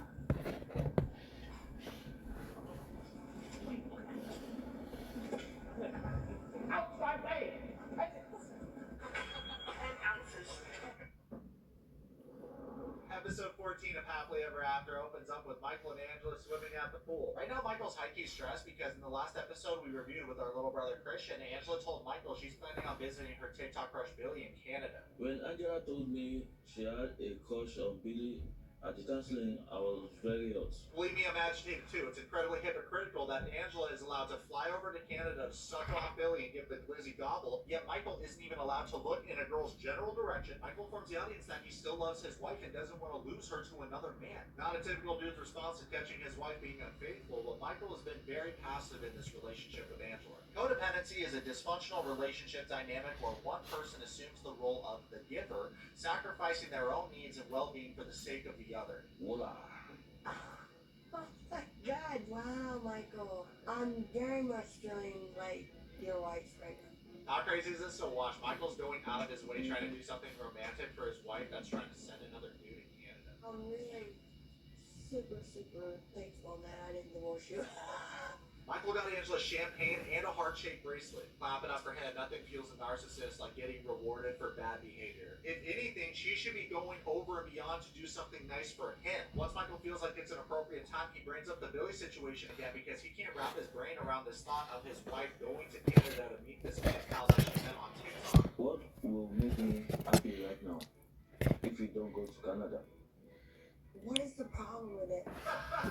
What's the problem with it? How would you feel if Michael went to Canada to meet up with a girl that he had a crush on? You're a married woman, you might as well act like it and prioritize your husband's needs instead of doing the most for someone that you met on social media. It's also insane that Angela beats Michael up and cusses him out, and he hasn't done anything nearly as disrespectful as this to her. Angela says to the audience, "It's very important for me to help Billy because I can only imagine what he's going through with kidney disease." You already communicated to Michael that you have a crush on Billy, and your justification is always, "Well, I didn't fuck Billy or nothing, we're just friends."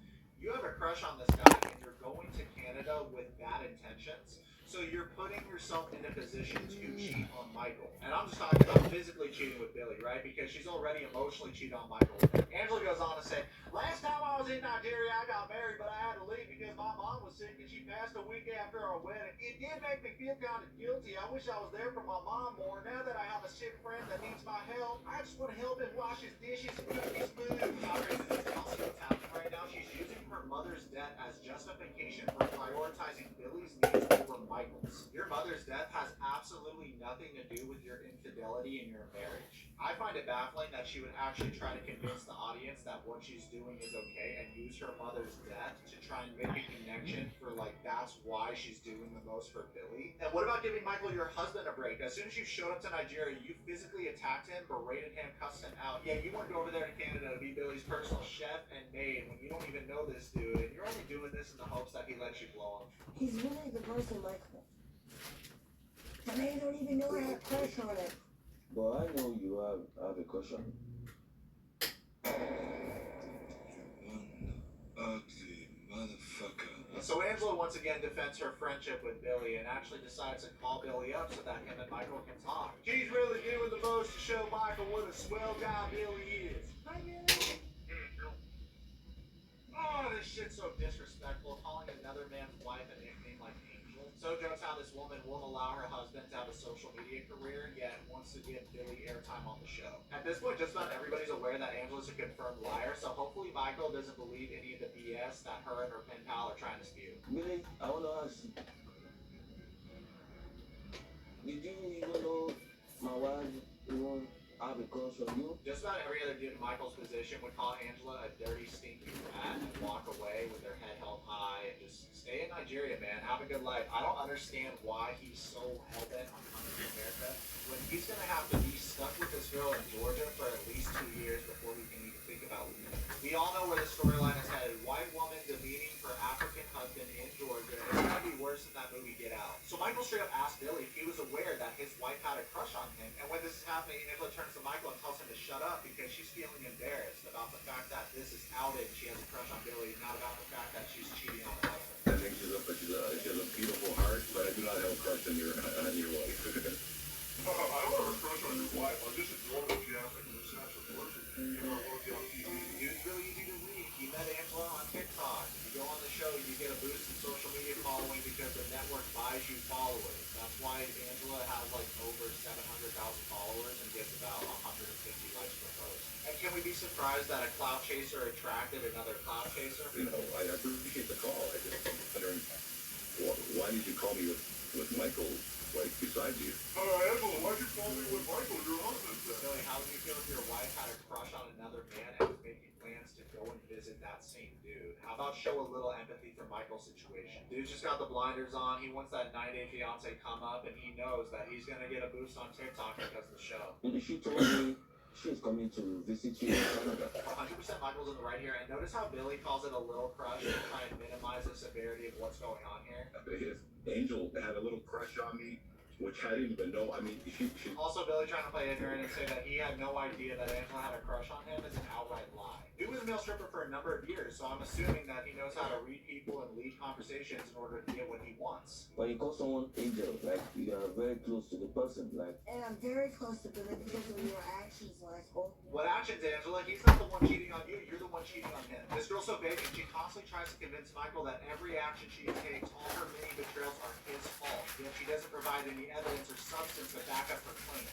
Let's put things in a little bit perspective.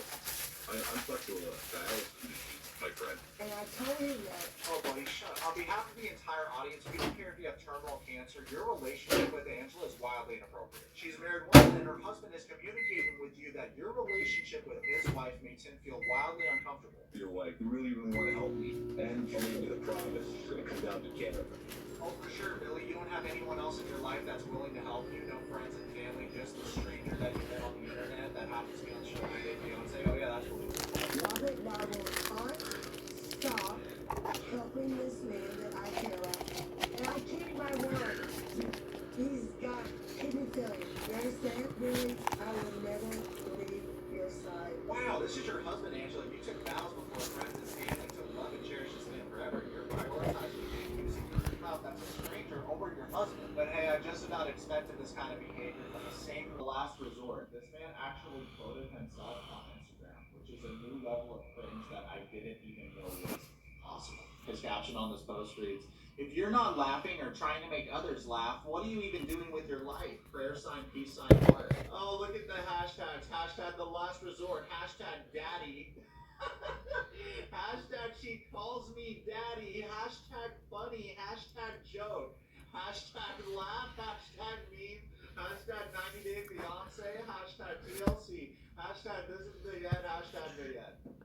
Let's take a minute, y'all. I don't care what your struggle is, whatever it is, at least we can say that this guy is not our dad. His daughter must feel so embarrassed on a daily basis. This is my favorite thing to see. Comments on this post have been limited. All the cast members do this because they're afraid of the opinions of the general public after they say or do some cringe things on the show. Little Edward, if you're such a jokester and a fan of comedy, why are you censoring your posts?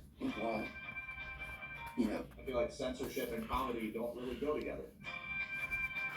Before we continue reviewing this Dogwater couple, let me tell you about today's video sponsor, June's Journey. June's Journey is a hidden audio mystery game set in the 1920s. In this journey, you will discover colorful, carefully painted scenes. You can relax and unwind as you solve clues in a way that makes it feel like you're solving a puzzle. You can also send gifts to your friends in-game, so when you download this game, send me gifts because I'm selfish and I like receiving gifts. While playing June's Journey, you will soon discover that you are immersed in the storyline because it's really good. If you're interested in downloading June's Journey, click the link in the bio of this video. It's free and it helps out our channel immensely. Now strap in because we're going to get back to reviewing this garbage TV show. Even though this little thing is built like Voltorb, he's feisty. He's ready to throw hands, or at least that's the bravado he's given off on this season of the show. And you can tell by how he calls Kelly a bitch. Fun fact, this guy's name is Kelly, not Lewis. Who would have known? No, you're not going to talk down on him. I'm not Liz. You better watch who you step to when you're gonna call another man a bitch, because you might get your feelings loud. You think I'm afraid of anybody? I know Aikido. Ed's talking about how he knows Aikido, bro. The only thing you know is McDonald's. You know who that reminds me of? Have y'all ever seen that old movie, The Wizard of Oz? There's a part where Dorothy, the Scarecrow, the Lion, the whole gang goes to see the wizard, and there's a guy that answers the door and says, "Nobody sees the wizard, not nobody, not no how." That's what Ed reminds me of. Like, he's not physically imposing at all. Quick question in the comments: if you were Kelly and little Ed just called you a bitch, are you throwing hands or no? Because Ed also seems like the type to sue when he loses the fight, which is inevitable. Judgment, I'll sue. I do Aikido! This little thing thinks he's Steven Seagal. Have y'all ever seen those videos of Steven Seagal doing Aikido? It's actually like the martial arts version of the WWE. I'm not even kidding. We can pull up Aikido clips on the internet that make the WWE look real. Aikido is a really useful martial art to have under your belt if you have superpowers, but other than that, it's not going to do much. The only time I can think that it would be applicable or help you in a combat situation is if somebody's really drunk and you want to get a good hand placement on them or control your opponent's body, then it would be kind of useful. But in terms of a fight, especially with Kelly, who is a former cop, he's getting his ass beat. I hate to burst your bubble, Ed, but a lot of these karate moves we watched as a kid don't actually work in a real fight. If you said wrestling, kickboxing, Muay Thai, Jiu-Jitsu, we would take a second to think about it. But Aikido, Ed didn't show us his stance or anything, but if his Aikido skills are anything like his sword skills, I'm sure that his opponents are running for the hills. They don't want to face Big Ed. Yeah. Speaking of which, Big Ed, it's funny that that's your name because Angela outed in this episode that you have a little game. This ain't a hard job. This is my battle. Oh, God. Up against the middle of crunch. Because Michael's about 3 inches bigger. I'm gonna do a little pause in the video on a personal note. Recently, my big Stinky Bear Gilly passed away. We love this dog so much, and he's given us so much, great memories. And I've been a wreck about it this past week. Last night, my little brother called me and was kind enough to invite me to San Diego to stay with him because he's going to school out there. Also, as y'all are aware, I really enjoy putting my little brother in uncomfortable situations and making him watch the cringe people on these shows. So I'm excited to see his reaction to watching with a little kid. So that's the game plan. Pew pew. The next time you see me, it will be in San Diego with my little brother, and we're going to be reviewing episode 2 of The Last Resort. So, dudes, this is your wet towel, my little brother version, and that is your name. Nope. Cooperate. We're on camera. No, today we're reacting to Big Ed and Liz. Their relationship competitive. They are not a very good couple because Ed constantly cheats on Liz. And we'll often... Are you done grabbing your neck and being disruptive? Insubordination will not be tolerated. You will be terminated. You don't even know your brother's channel stays. Channel stinks. The Last Resort is a show about a bunch of broken couples that have been on the show by the fiance, and they all go together on a couples retreat. There's about 5 couples. They get a free vacation at a nice resort in Florida. They get seafood linguine on the beach. They get licensed therapists there to give them advice and tell them why they're shitters and what they can do to fix their relationships. That's probably the best part of our fights. It's the makeup sex. It's the makeup sex. Yeah. She calls me daddy. It's not fucking real, man. It's real. And he's slowly just grabbing her fucking leg. I said this earlier in the video, Christian. I don't think it's as much of a flex when a girl calls you daddy when you're actually old enough to be her dad. Yeah, he should be like, call me young. Oh, daddy. Is he a fucking incel? Oh shit. Oh shit, I'm sorry. It's okay. Here's the problem with Liz, is that she always says, like the name of the show, she always says that this is Ed's last chance, but she chooses him. She chooses to stay in this relationship. And she really shows Ed how she wants to be treated because she'll constantly say things like, if you don't fix this behavior, we're gonna break up or I'm gonna leave you. And then she never leaves. So what is his motivation? Why would he change the way he treats this girl if no matter how he treats her, she's always gonna be there? We have so much work we need to fix in order to. What can we do differently so I don't screw it up? Big picture, I need you to behave. I need you to stop talking to girls or flirting. You're not keeping him alive. You're not showing him any change. Of course, he's not going to change his behavior. It shows progress that you do admit to cheating. It shows, like I'm proud of you. Ned was a young beach ball. He cheated on his pregnant wife. Now, fast forward, he's cheating on his fiancee Liz. Are we surprised? No. How are you doing today? I'm doing alright. Well, you're a nice looking man. Are you married? No. You're not? Didn't we do a video on this? We did. Angela Dean was my favorite. Fucking disgusting. I agree. She shows her boobs a lot in this video. Great. I Great. think we're in first place. I think we're the #1 couple. And I said that's number one couple because in the last episode, Kalani and Asuelu's drama was crazy because Christian, here's what happened. So Asuelu cheated on his wife Kalani. He says that he walked into a bar and a girl came up to him and offered to give him a blowjob. He accepted, got sucked off, and then she found out he gave her a Fuck you. Talks about it. Doesn't really happen a lot. And if it's not happening to this beautiful guy, Hey, you cut it out. you think it's happening to Asuelu? That's such a crazy. I mean, she just came up and We talked about picked it. a random guy and said, "I would like to just give you a blowjob." Right? I said that to all the guy Wet Sox. I was like, how many times has it happened to you where you walk into a bar, a girl just walks up and offers you head? Yeah, never. Never. Unless I was in a whorehouse, which I don't go in those. A horror house. Why is this here? It's like a apartment. A bird butt, like a duck's ass. You know what's funny? Ed in the past has actually compared himself to George Clooney. That's George Clooney's handsome shit. So Asuelu claims he got sucked off by this girl before. He gets caught. He offers his wife Kalani a hall pass and says she can go kiss another guy. Okay, here's. Man, this is the worst way to handle this kind of situation. In a relationship, truly, like, if there is this kind of thing, I think the best case scenario is fucking end it. It's never gonna work again.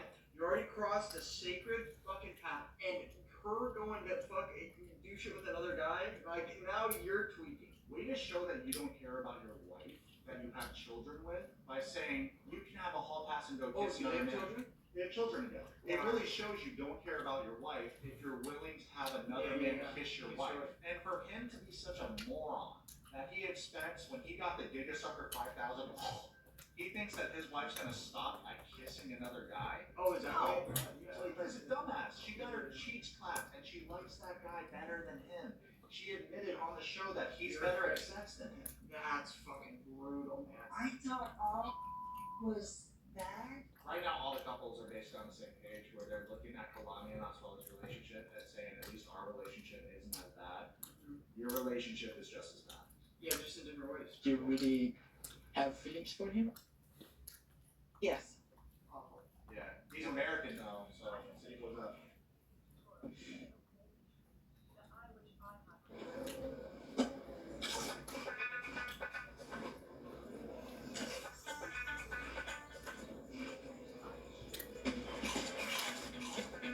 Pop Open Canada.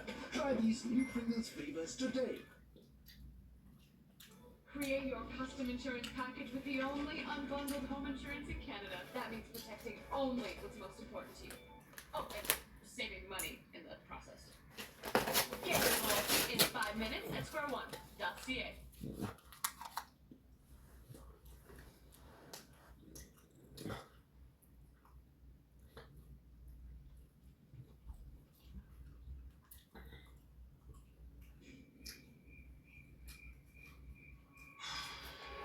Kalani says to the audience that she took Asuelu up on the hall pass because sexually she's only been with him, so she wanted to see what it was like to be with another man. You still want to talk to him? So you think it's okay what you did because you never kept a connection with them? Is that what you're saying? But then because I kept a connection with one person. Nah, Kalani, right now you're putting words in his mouth. That's not what he said. He finds it very inappropriate that you're at a couple's retreat to fix your relationship and repair it. However, you're still talking to the guy that you banged. So right away, that's a problem. Even though he initiated this, and he's the one that cheated first, and I'm sure he's cheated more than a couple times, because usually when someone gets caught for cheating once, they've done it a lot more, but just didn't get caught those times. Absolutely, you should have just left him and moved on, but you're choosing to stay in this relationship, and you're at this couple's retreat. So while you're at the couple's retreat, you shouldn't talk to this other guy if you actually want to repair the relationship with your husband. That's what I believe, but let me know in the comments what y'all think. I only slept with you before him, you realize, right? I understand. So yes, it's a big deal for me to sleep with somebody else that's not my husband. So I've had to keep a connection with him, yes. I think this really just goes to show too, like, don't only sleep with one person. Now, just because it's better, she's just making this guy be like, I have feelings. And it's like, you don't have feelings for the guy. He was just slightly better than this guy, who's literally probably gives the worst fucking dick ever. Look at his face. It's just so, it's so dumb. She went on a family vacation to Samoa. Asuelu was working with a little boy at the resort, and she saw him, and she was like, damn, I want to eat that butt. Like, he's great. She's 29, so she was a virgin when she went on the family vacation to Samoa, and she had sex with Asuelu because she thought that he was physically attractive. She got knocked up. She waited 29 years to fuck a cool guy. Yeah. There's no way. I swear. For her, she should have been more selective with who she chose to lose her virginity to, because you gotta look at finances, you gotta look at all these things, because God forbid you get knocked up, and then what does that guy do in this, tropical destination where you're vacationing? She put herself in this position, and that's really what it comes down to, is make smarter decisions with your life. I feel like this is my chance to prove it to you, but after that, you still wanna go hang out with him, you still wanna see him. That's why I'm being crazy. Asuelu says to the audience that he made a bad call giving his wife a pass. However, he wants her to stop messaging this guy and for them to start fresh. Here's the thing, it's not gonna be like you snap your fingers and all of a sudden you're back in a good place with all of them. You gotta climb to I mean, there's nothing there, too. You could just watch him. Well, that's the problem, is that this couple shouldn't be together in the first place. They're only together and they got married because she got knocked up. If that never happened, they would have never talked to me. Crazy. I don't want to keep hearing, I'm so sorry. What do you want me to do? Prove it. Your words and your actions never match up. Prove it. I came back and I'm changed. But now I see, like, you guys have sex. This is taxing to watch. Like, this is tough. I feel like I have needles being hit in my eyeballs. Right. Awful. Bring your brother to work today. This is what your brother does to pay the bills. I'm here. I sacrificed everything to be here with you. And I moved from Samoa because I want to be with you. Here's the thing, buddy. You didn't have shit going on in Samoa. That's the difference.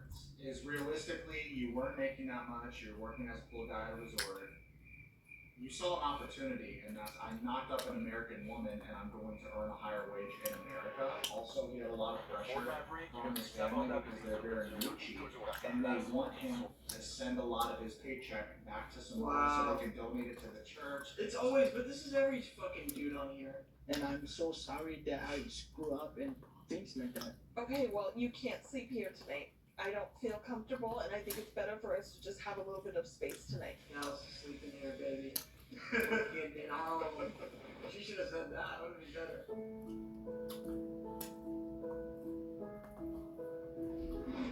So I'm just trying to say. I don't want. I don't like to get in her snaps.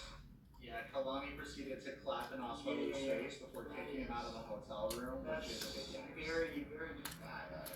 If someone snaps or claps at me too, it's almost like primal, I want to beat you up. Yeah. It's like you know when like great white sharks, their eyes turn black and they see prey and they want to take a bite out of it? That's how you feel, and it takes a lot of restraint to stop you from throwing a vicious cross there. Yeah. Oh yeah, Can I I can do it. flirt? Yeah, come show me the word so I can No, see. we always make a joke about it, and I said I have more in the front than I got in the back. I don't twerk.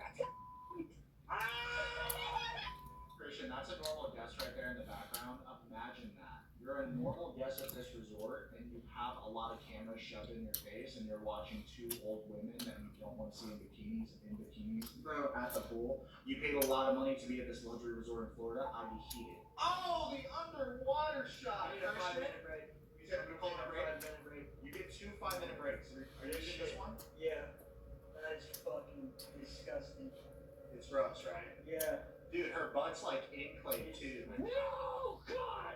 No, God, please, no! No! My brother's out on the balcony and I'm watching him to make sure that he doesn't jump. TLC, you owe us money for this. You're lucky that we don't sue you. None of us asked to see this woman in a bikini. In episode 2 of The Last Resort, they rounded up all the creatures on the show and said, let's do a communication game. So what they do, Christian, is they blindfold one of the partners when the other partner gives them instructions to complete various tasks in an obstacle course. The problem is that Will Edwards is very competitive and he ends up cheating. When we do the obstacles, we're gonna carry Michael's monitor. I'm not scared of this one. Yeah, the fact that Angela's even on the show is weird, Christian, because Michael's in Africa. He's not even at this couples retreat, so they can't do any of these exercises together. What's the point? You might as well give this opportunity to a couple that could physically be there. Right, and there's been a million couples on the show. Why did she? Because she just gets the most views. I don't know how she keeps getting all these opportunities when none of the fans want to actually see her on the show. Yeah. Oh, she's super disliked. Super disliked. Easily top 3 most disliked cast members on the show. The first step here, a partner will stand here blindfolded in this circle. It's crazy. He thinks he's Dom from Fast and Furious. Yeah. The therapist says to the audience that what he's really looking for in this activity is the couple's communication with each other, how they speak to each other. It's not necessarily about the fastest time versus how effectively they communicate. Alright, that's 5. Keep walking, stop, stop, stop. Okay. Forward, right? What are you doing? Back! He fucking walking around, y'all. Those are the funniest things. Why does he fucking walk?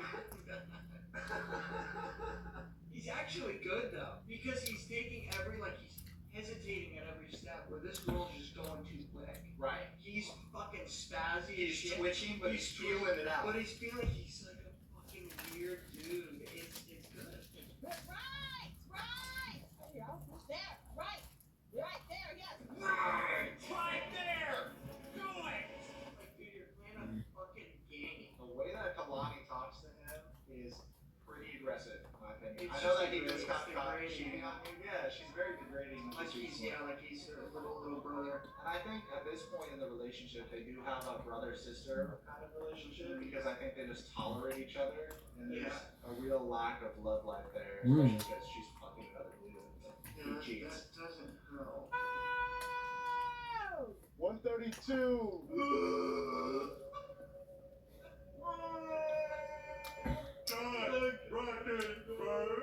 Big Ed and Liz color coordinating and everything. I can't wait to tackle this course. He says, I can do way better. I can beat their time for sure.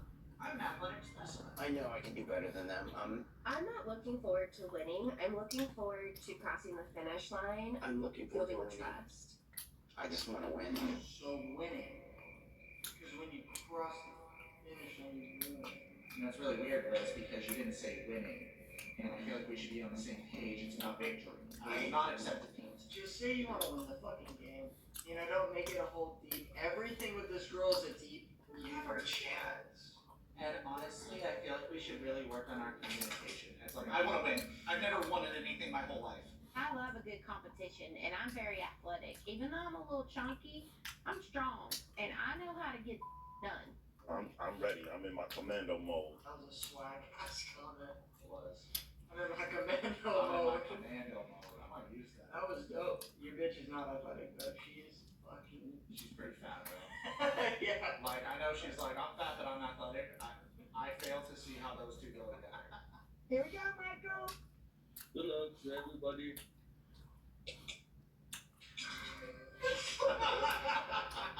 Michael's behind the computer screen. Good luck, everyone. It's the most awkward shit I've ever seen. Get out of here. Go! Give me 4 steps. 1, 2, 3. 1, 2, stop. Down. There you go. Good, Molly, good. Right, stop, slow down. Right. Shit. That. I think he can see. Hold on. This motherfucker. Bruh, he started running out like it was basketball drill. Oh, All of a wait. sudden. Hold on. He has to be. That's why he's cheating. He awakened his Sharingan. Bro. That must be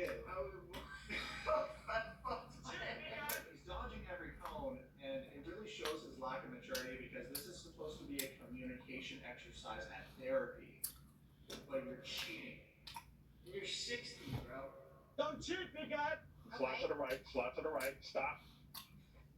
You know you're not listening to anything I'm saying? Hang on, he can see over here. So it's at the point where Liz is just admitting to everyone that Ed can see the entire time. She's telling him instructions, and he's not listening to the instructions. He's just completing the course. He's being a dick, and he's out of line, but also I would want my woman better not give me up no matter fucking what. I would want her to literally shoot the other people. What do you mean he's shooting? And just gaslight all of them. Ed has to get on his tippy toes to put his arm around Liz. Wait, You see wait, that? Good job, Ed. Let me see if you can see out that mother.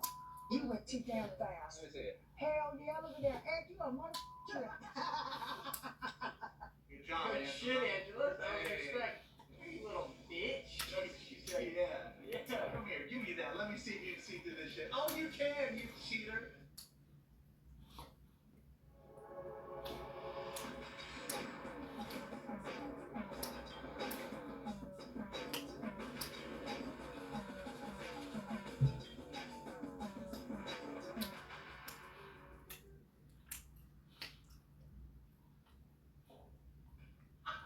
That was kind of cool. How do they have better communication than all the other couples? Bend down. Phone's right there, off the shoeboard. Right there, right there. Call them boy. I love that Ed cheated, but Jovi and Angela got a faster time just through their communication. Yeah. Because she came in there with that football coach energy and said, right there, Joey, drop that son of a bitch. All right, this way, that way. No, there's just no wasted time. It was just 49.75. New world record. Cheaters never win, mother. Not gonna bite. Not gonna bite, bitch. This is the best the show's been. Absolutely. It's hype right now. I love that Jovi ran over to call out Ed. Cheaters never win, motherfucker. Hey, Jason. This is how petty little Edward is. He actually cheated in this game, and he's trying to call out Jovi and say, he didn't cross the finish line. Isn't that a disqualification? So weak. What happens next is actually crazy. Kelly calls out Ed and tells him to settle down because he's taking this game way too seriously. And Ed says to him, you called me a cheater, bitch. He actually called Kelly a bitch. So right now, these are two full-grown men that you called a bitch. So after cheating at a couples retreat obstacle course, Ed and Liz go to the hot tub to have some alone time. Only one problem, Christian, is Ed takes off his shorts and gets into the hot tub naked. No. We're out of resort. You can't do that here. Oh. Yes, I can. I am fucking bugging. I'm bugging. You know what the saddest part about this is? Other couples and just other people in general, Are gonna use normal people are the using hot this tub. hot tub. But This it's is a- already like an intimate, like you're already in like a bathing suit. Like, why do you have to take it there? Why do you have to take it there? It's disrespectful and it's really distasteful of the resort because how are there not more repercussions for a dude taking off his shorts and getting naked in the hot tub? He's just trying to be the guy, like he's trying to be that, like, well, I don't give a shit. Like I can do whatever I want. But it doesn't match his persona or what he looks like in any aspect. Yeah. Like at the very least, if you are like a hard guy or whatever, fuck, at least you're about it. He's a fucking dork on the internet, Right. and he looks terrible. Like to the point where I've never seen a worse body in my life. Truly. This ain't a hot tub. This is my house. Oh, my God. Oh my God. How you doing? Hey, I just want to salute you. Now since you did that, how about that? You know what? It could have been funny what Ed did. It could have been funny. It's she flashed back. I'm speechless. It's awful. This is the worst. It's so trashy that it Yeah, just yeah, belongs yeah, on yeah. trash TV. Yeah. That's just what it is. He gets the mental courage because Michael's about 3 inches bigger. Okay, just kidding. Not laugh. It's crazy.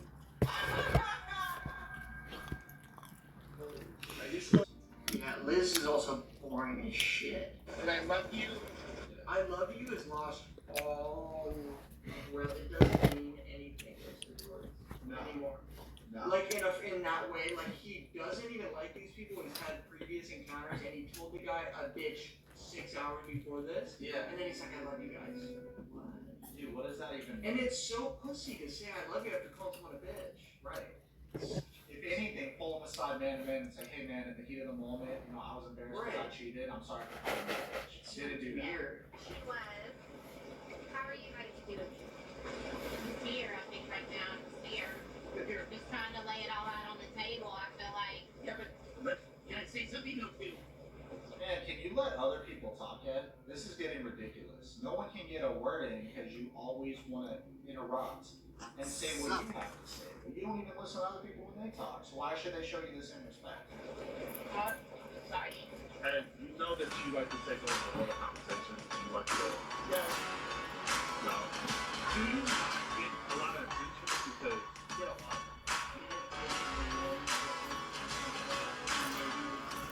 No, I don't do that. And I get a lot of attention, actually. I am a very famous person. You know who I am? You know, I'm not making, I'm asking a question. No, you're not. There's a difference, so you cut me off. He fronts like this because he don't know how to show his emotions. That's all I'm saying. So, of course, Angela enables that behavior. Ah. Understand why I called you attention? Well, explain something, and then that's going to be the last time you're going to do that. Whatever, man. All right. No. You're not going to talk down on me. I'm not Liz. You better watch who you step to when you're gonna call another man a bitch, because you might get your feelings loud. You think I'm afraid of anybody? I will beat your butt. I do Aikido. Try to mess with me and see what happens. Get in your stance, Ed. Please show us an Aikido move on Kelly in this hot tub. I want to see what happens. We're back from the beach, and right now we're going to look at Big Ed's Instagram. First up, we got a workout video. Check out his Don't blink, it's too blank. Welcome to surprise video. I wasn't planning on doing this at all, but I had an idea. So I was talking. Okay, so first of all, we're watching Wet Sox. I fucking love that guy. And this is Lil Sox, his little brother. Deem two together. Comedian genius. So I was talking to a friend who actually has a really good setup on Twitch. As you guys know, I've been dreaming about being able, once again, sweet and salty popcorn is the shit. I've been talking to my friend, he has this almost dream setup of almost his dream setup of, I'm sorry guys, I'm tired, I want to go to bed, I want to finish this dream setup of Kick, Twitch and TikTok. And he was supposed to send me the he was supposed to send me the setup, and he didn't. But he didn't give me a good advice. I've been looking at YouTube, right? When I should have looked at TikTok. I'm gonna look on TikTok to know how to multi-stream TikTok. Why am I looking at YouTube for multi-streaming another platform? I'm on multi-stream with TikTok. Let's go on TikTok. So we're gonna be checking that out. As you can kind of tell, I'm tired, but basically, this is a really good idea. TikTok will tell me how to stream on TikTok and on Twitch. That's it. TikTok. Also, he told me that Chameleon was a bit better, so it could be cool. Okay, now what we're gonna do? Multi-stream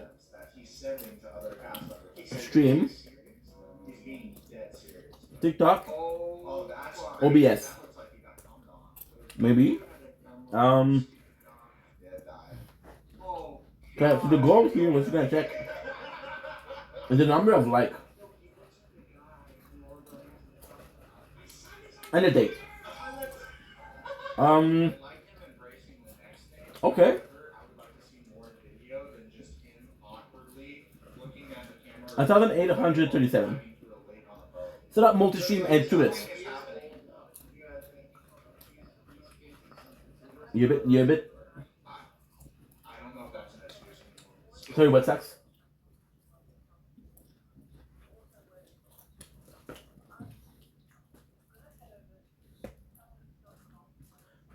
Bro, we don't hear you. Okay, so Stream Element. Okay, wait a second.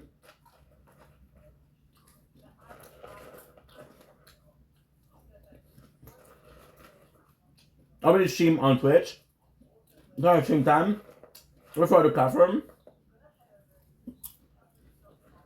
Okay, so she says download Stream Element. Again, if it works, awesome. If it doesn't work, fuck it. I don't mind. I would like for it to work. If it doesn't work, it doesn't work. Get started. Like with Twitch. We're in the right right thing. Perfect. So dashboard.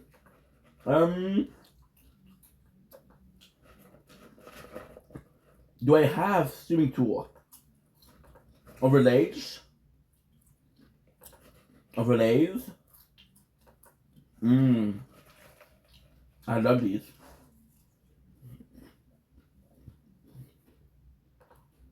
In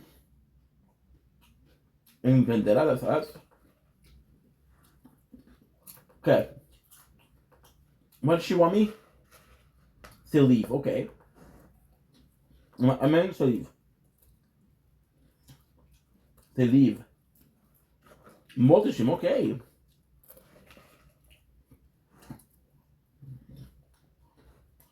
Stream Element, the ultimate OBS plugin for live stream.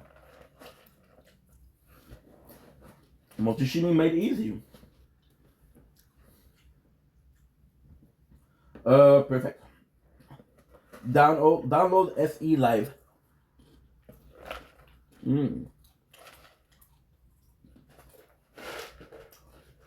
Let me some popcorn. Okay. Download. Okay, good. Open file. Yes. Okay. Again, I have no clue. She said it can be done in 2 minutes. I don't know if it can be. I've been working on it for hours. I haven't figured it out. Don't have a lot of hope for it, but still. We're about to set up your OBS studio with Stream Elements add-on. Okay, next. I agree. Next, OBS studio. OBS studio. Checking for locked file.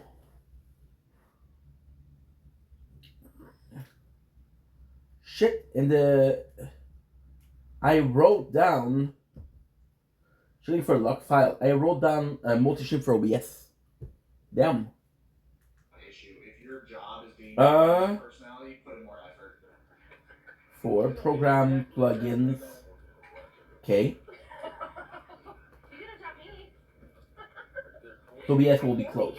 Okay, good. You sick fuck. Close program and resume.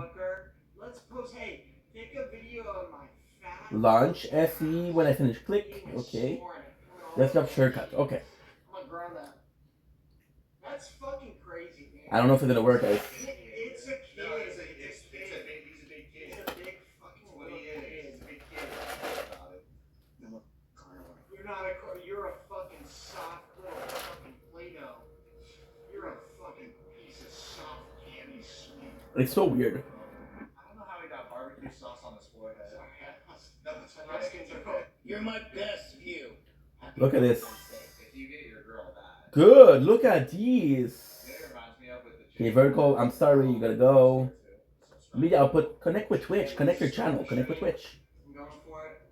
Getting close in League of Legends. We're currently 50 OP a Grandmaster last season.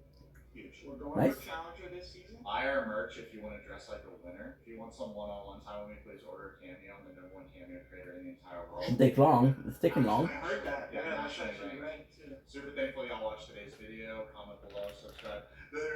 Follow me on Twitter and on Instagram right now. Follow my little brother on Twitch. Two. It'll take forever. So I'm gonna be able to connect Twitch, YouTube, Kick. It's always been easy. It's just the fucking TikTok. You give him a. Do you want to allow public and private network to access? Oh. I'm not super down, let's just say.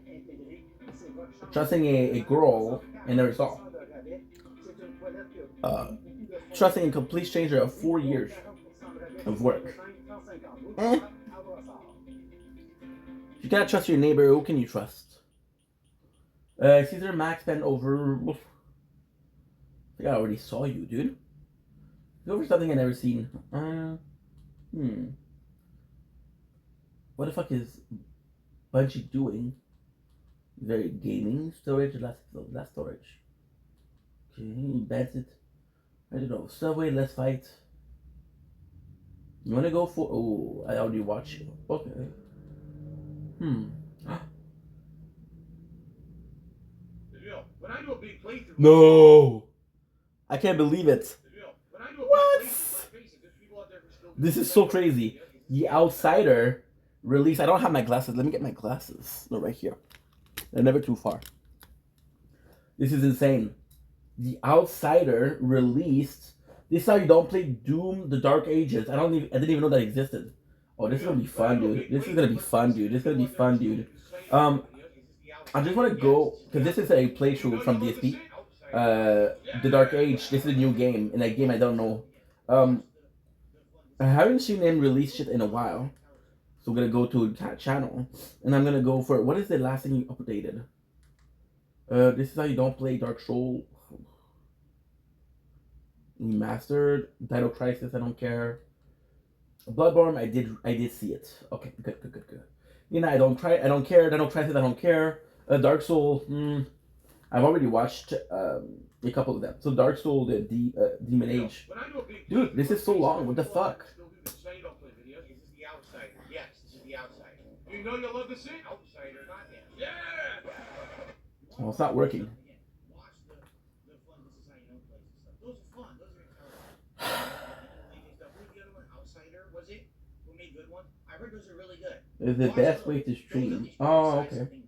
You know, Phil was a buffoon in games. Here's why. Unsupported. If you listen, if you like This Is How You Don't Play, you're welcome to watch it and enjoy it for yourself. I'm not gonna stop you.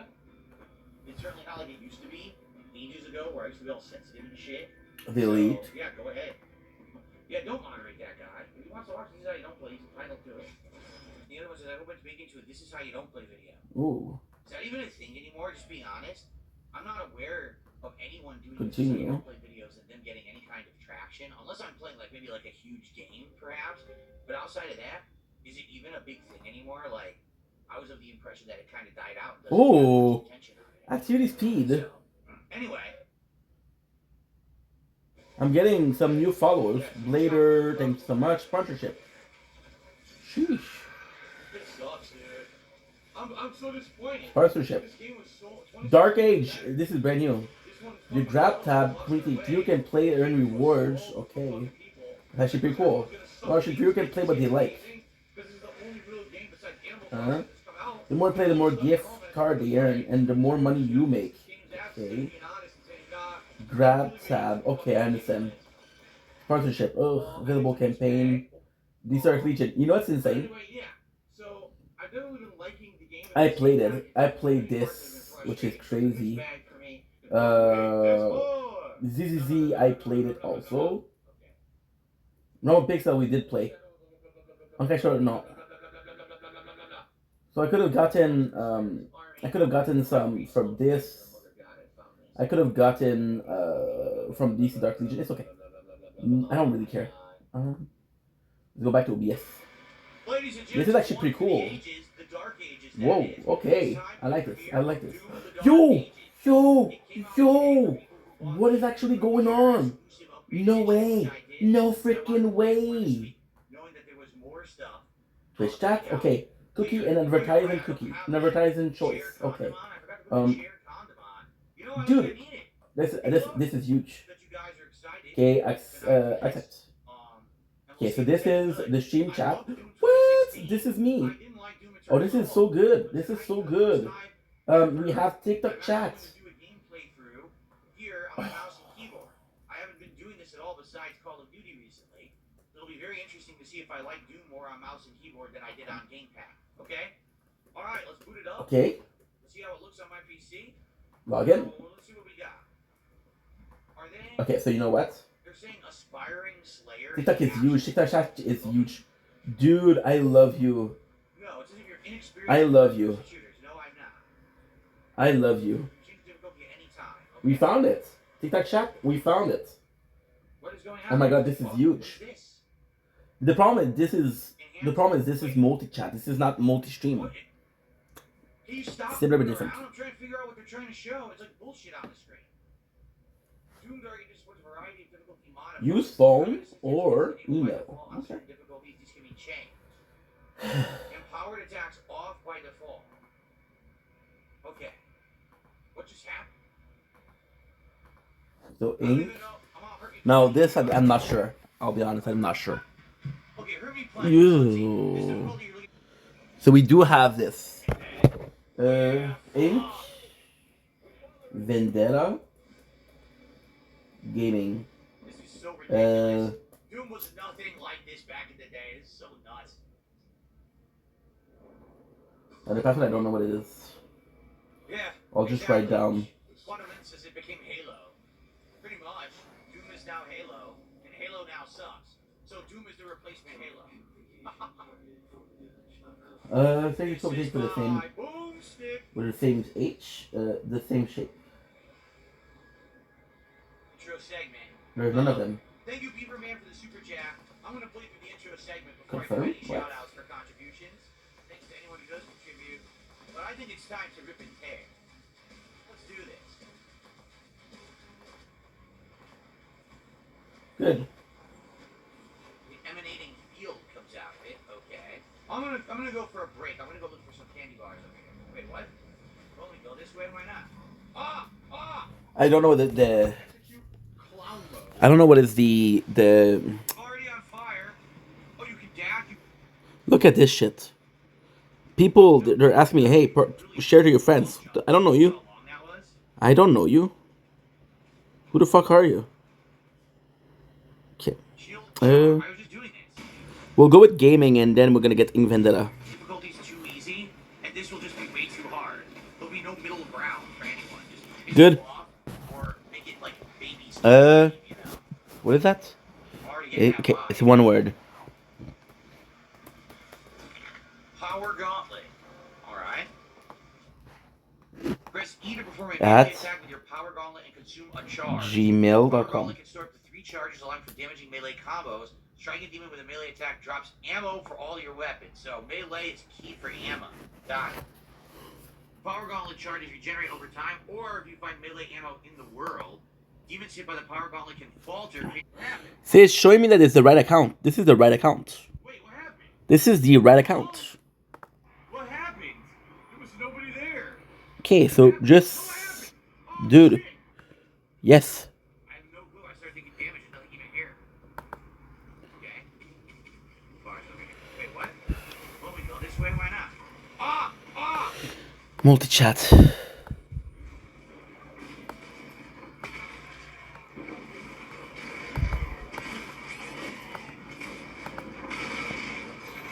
And what we'll do is we'll reopen OBS. Okay then. I do like it. I do like the parrying. It's just I hope that it's not super difficult. Doom. My problem is I'm taking one hit and I'm losing like The 80% Outsider. health. I think that's pretty stupid. Oh my god. The Doom Marine now, who's now the Doom Slayer, right? Look at this. He fucking walks right through the environment and carelessly wrecks everything in his path. He's like an unstoppable fucking Titan brute. Oh really? If he goes to take a shit, he must crush the toilet with his ass cheeks. Right? Like, what the hell? If he poops, he probably impales someone with the turds. Oh, look, Phil's making that joke about humor. Oh my god.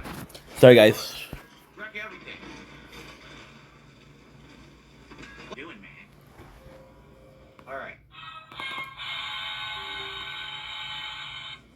You want this app to make, okay.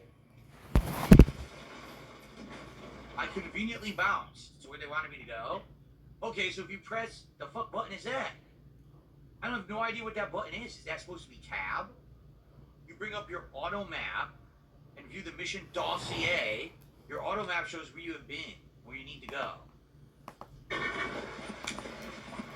Oh my god, I'm dumb.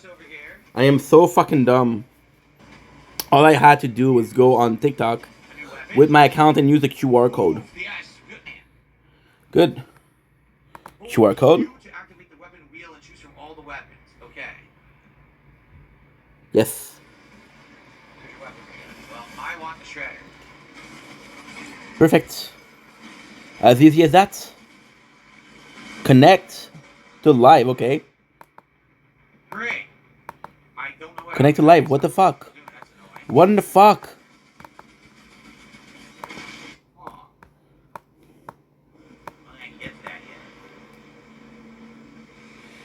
This is so cool.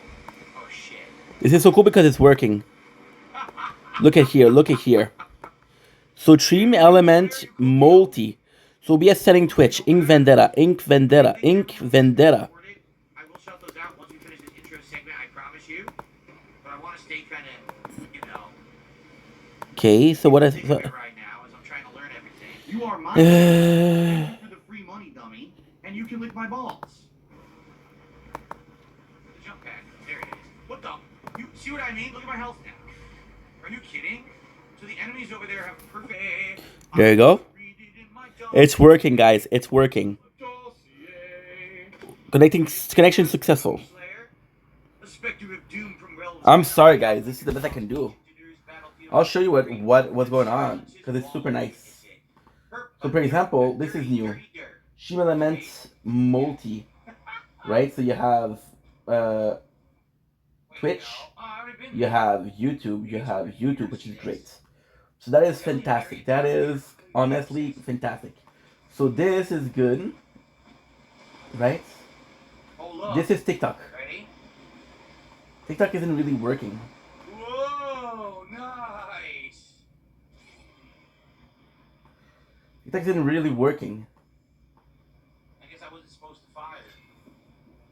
However, I'm liking this because now we have the confirmation that yes, we're seeing this. We're also watching a new show, which is great. So now we're gonna go back to her. And it was her. It was here. Again, I can barely hear you, dude. Let's see, you already have OBS installed. Just click install, okay?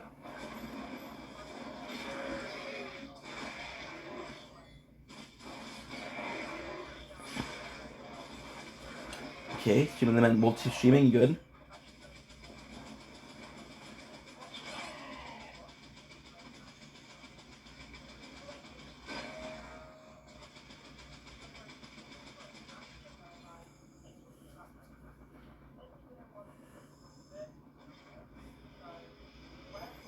Jeez. Okay. So you see this we have. Weapon skin acquired, equipped in the dossier. Combat shotgun.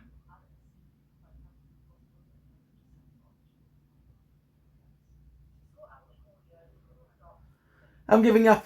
I'm giving up. I'm giving up. I'm giving up. Sorry. Fuck that. This is so complex.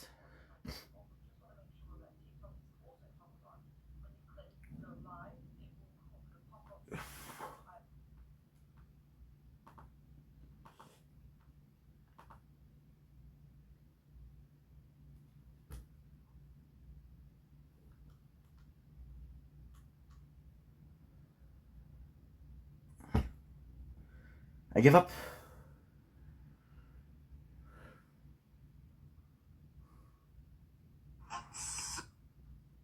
How do I do this?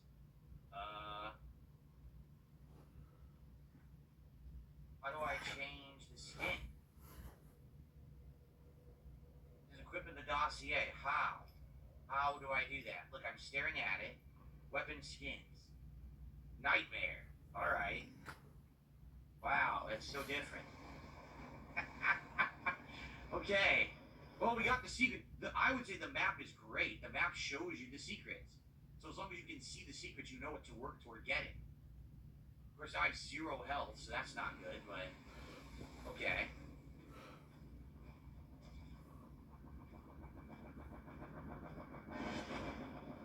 Oh, that's how you get the rest of it. Sweet. How do I like it so far? I like it, but it does seem like I'm playing on ultra. What am I playing on? What difficulty am I playing on? Ultra violent or something? It seems like the enemies just do way too much damage. I'm not liking that they take my full health bar with one glancing shot. That's pretty frustrating.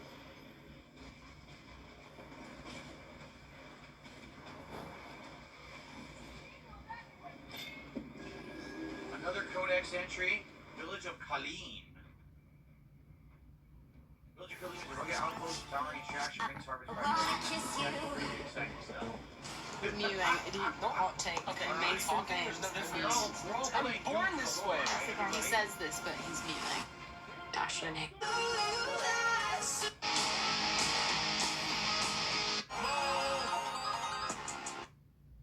see. I'm just watching a big kills.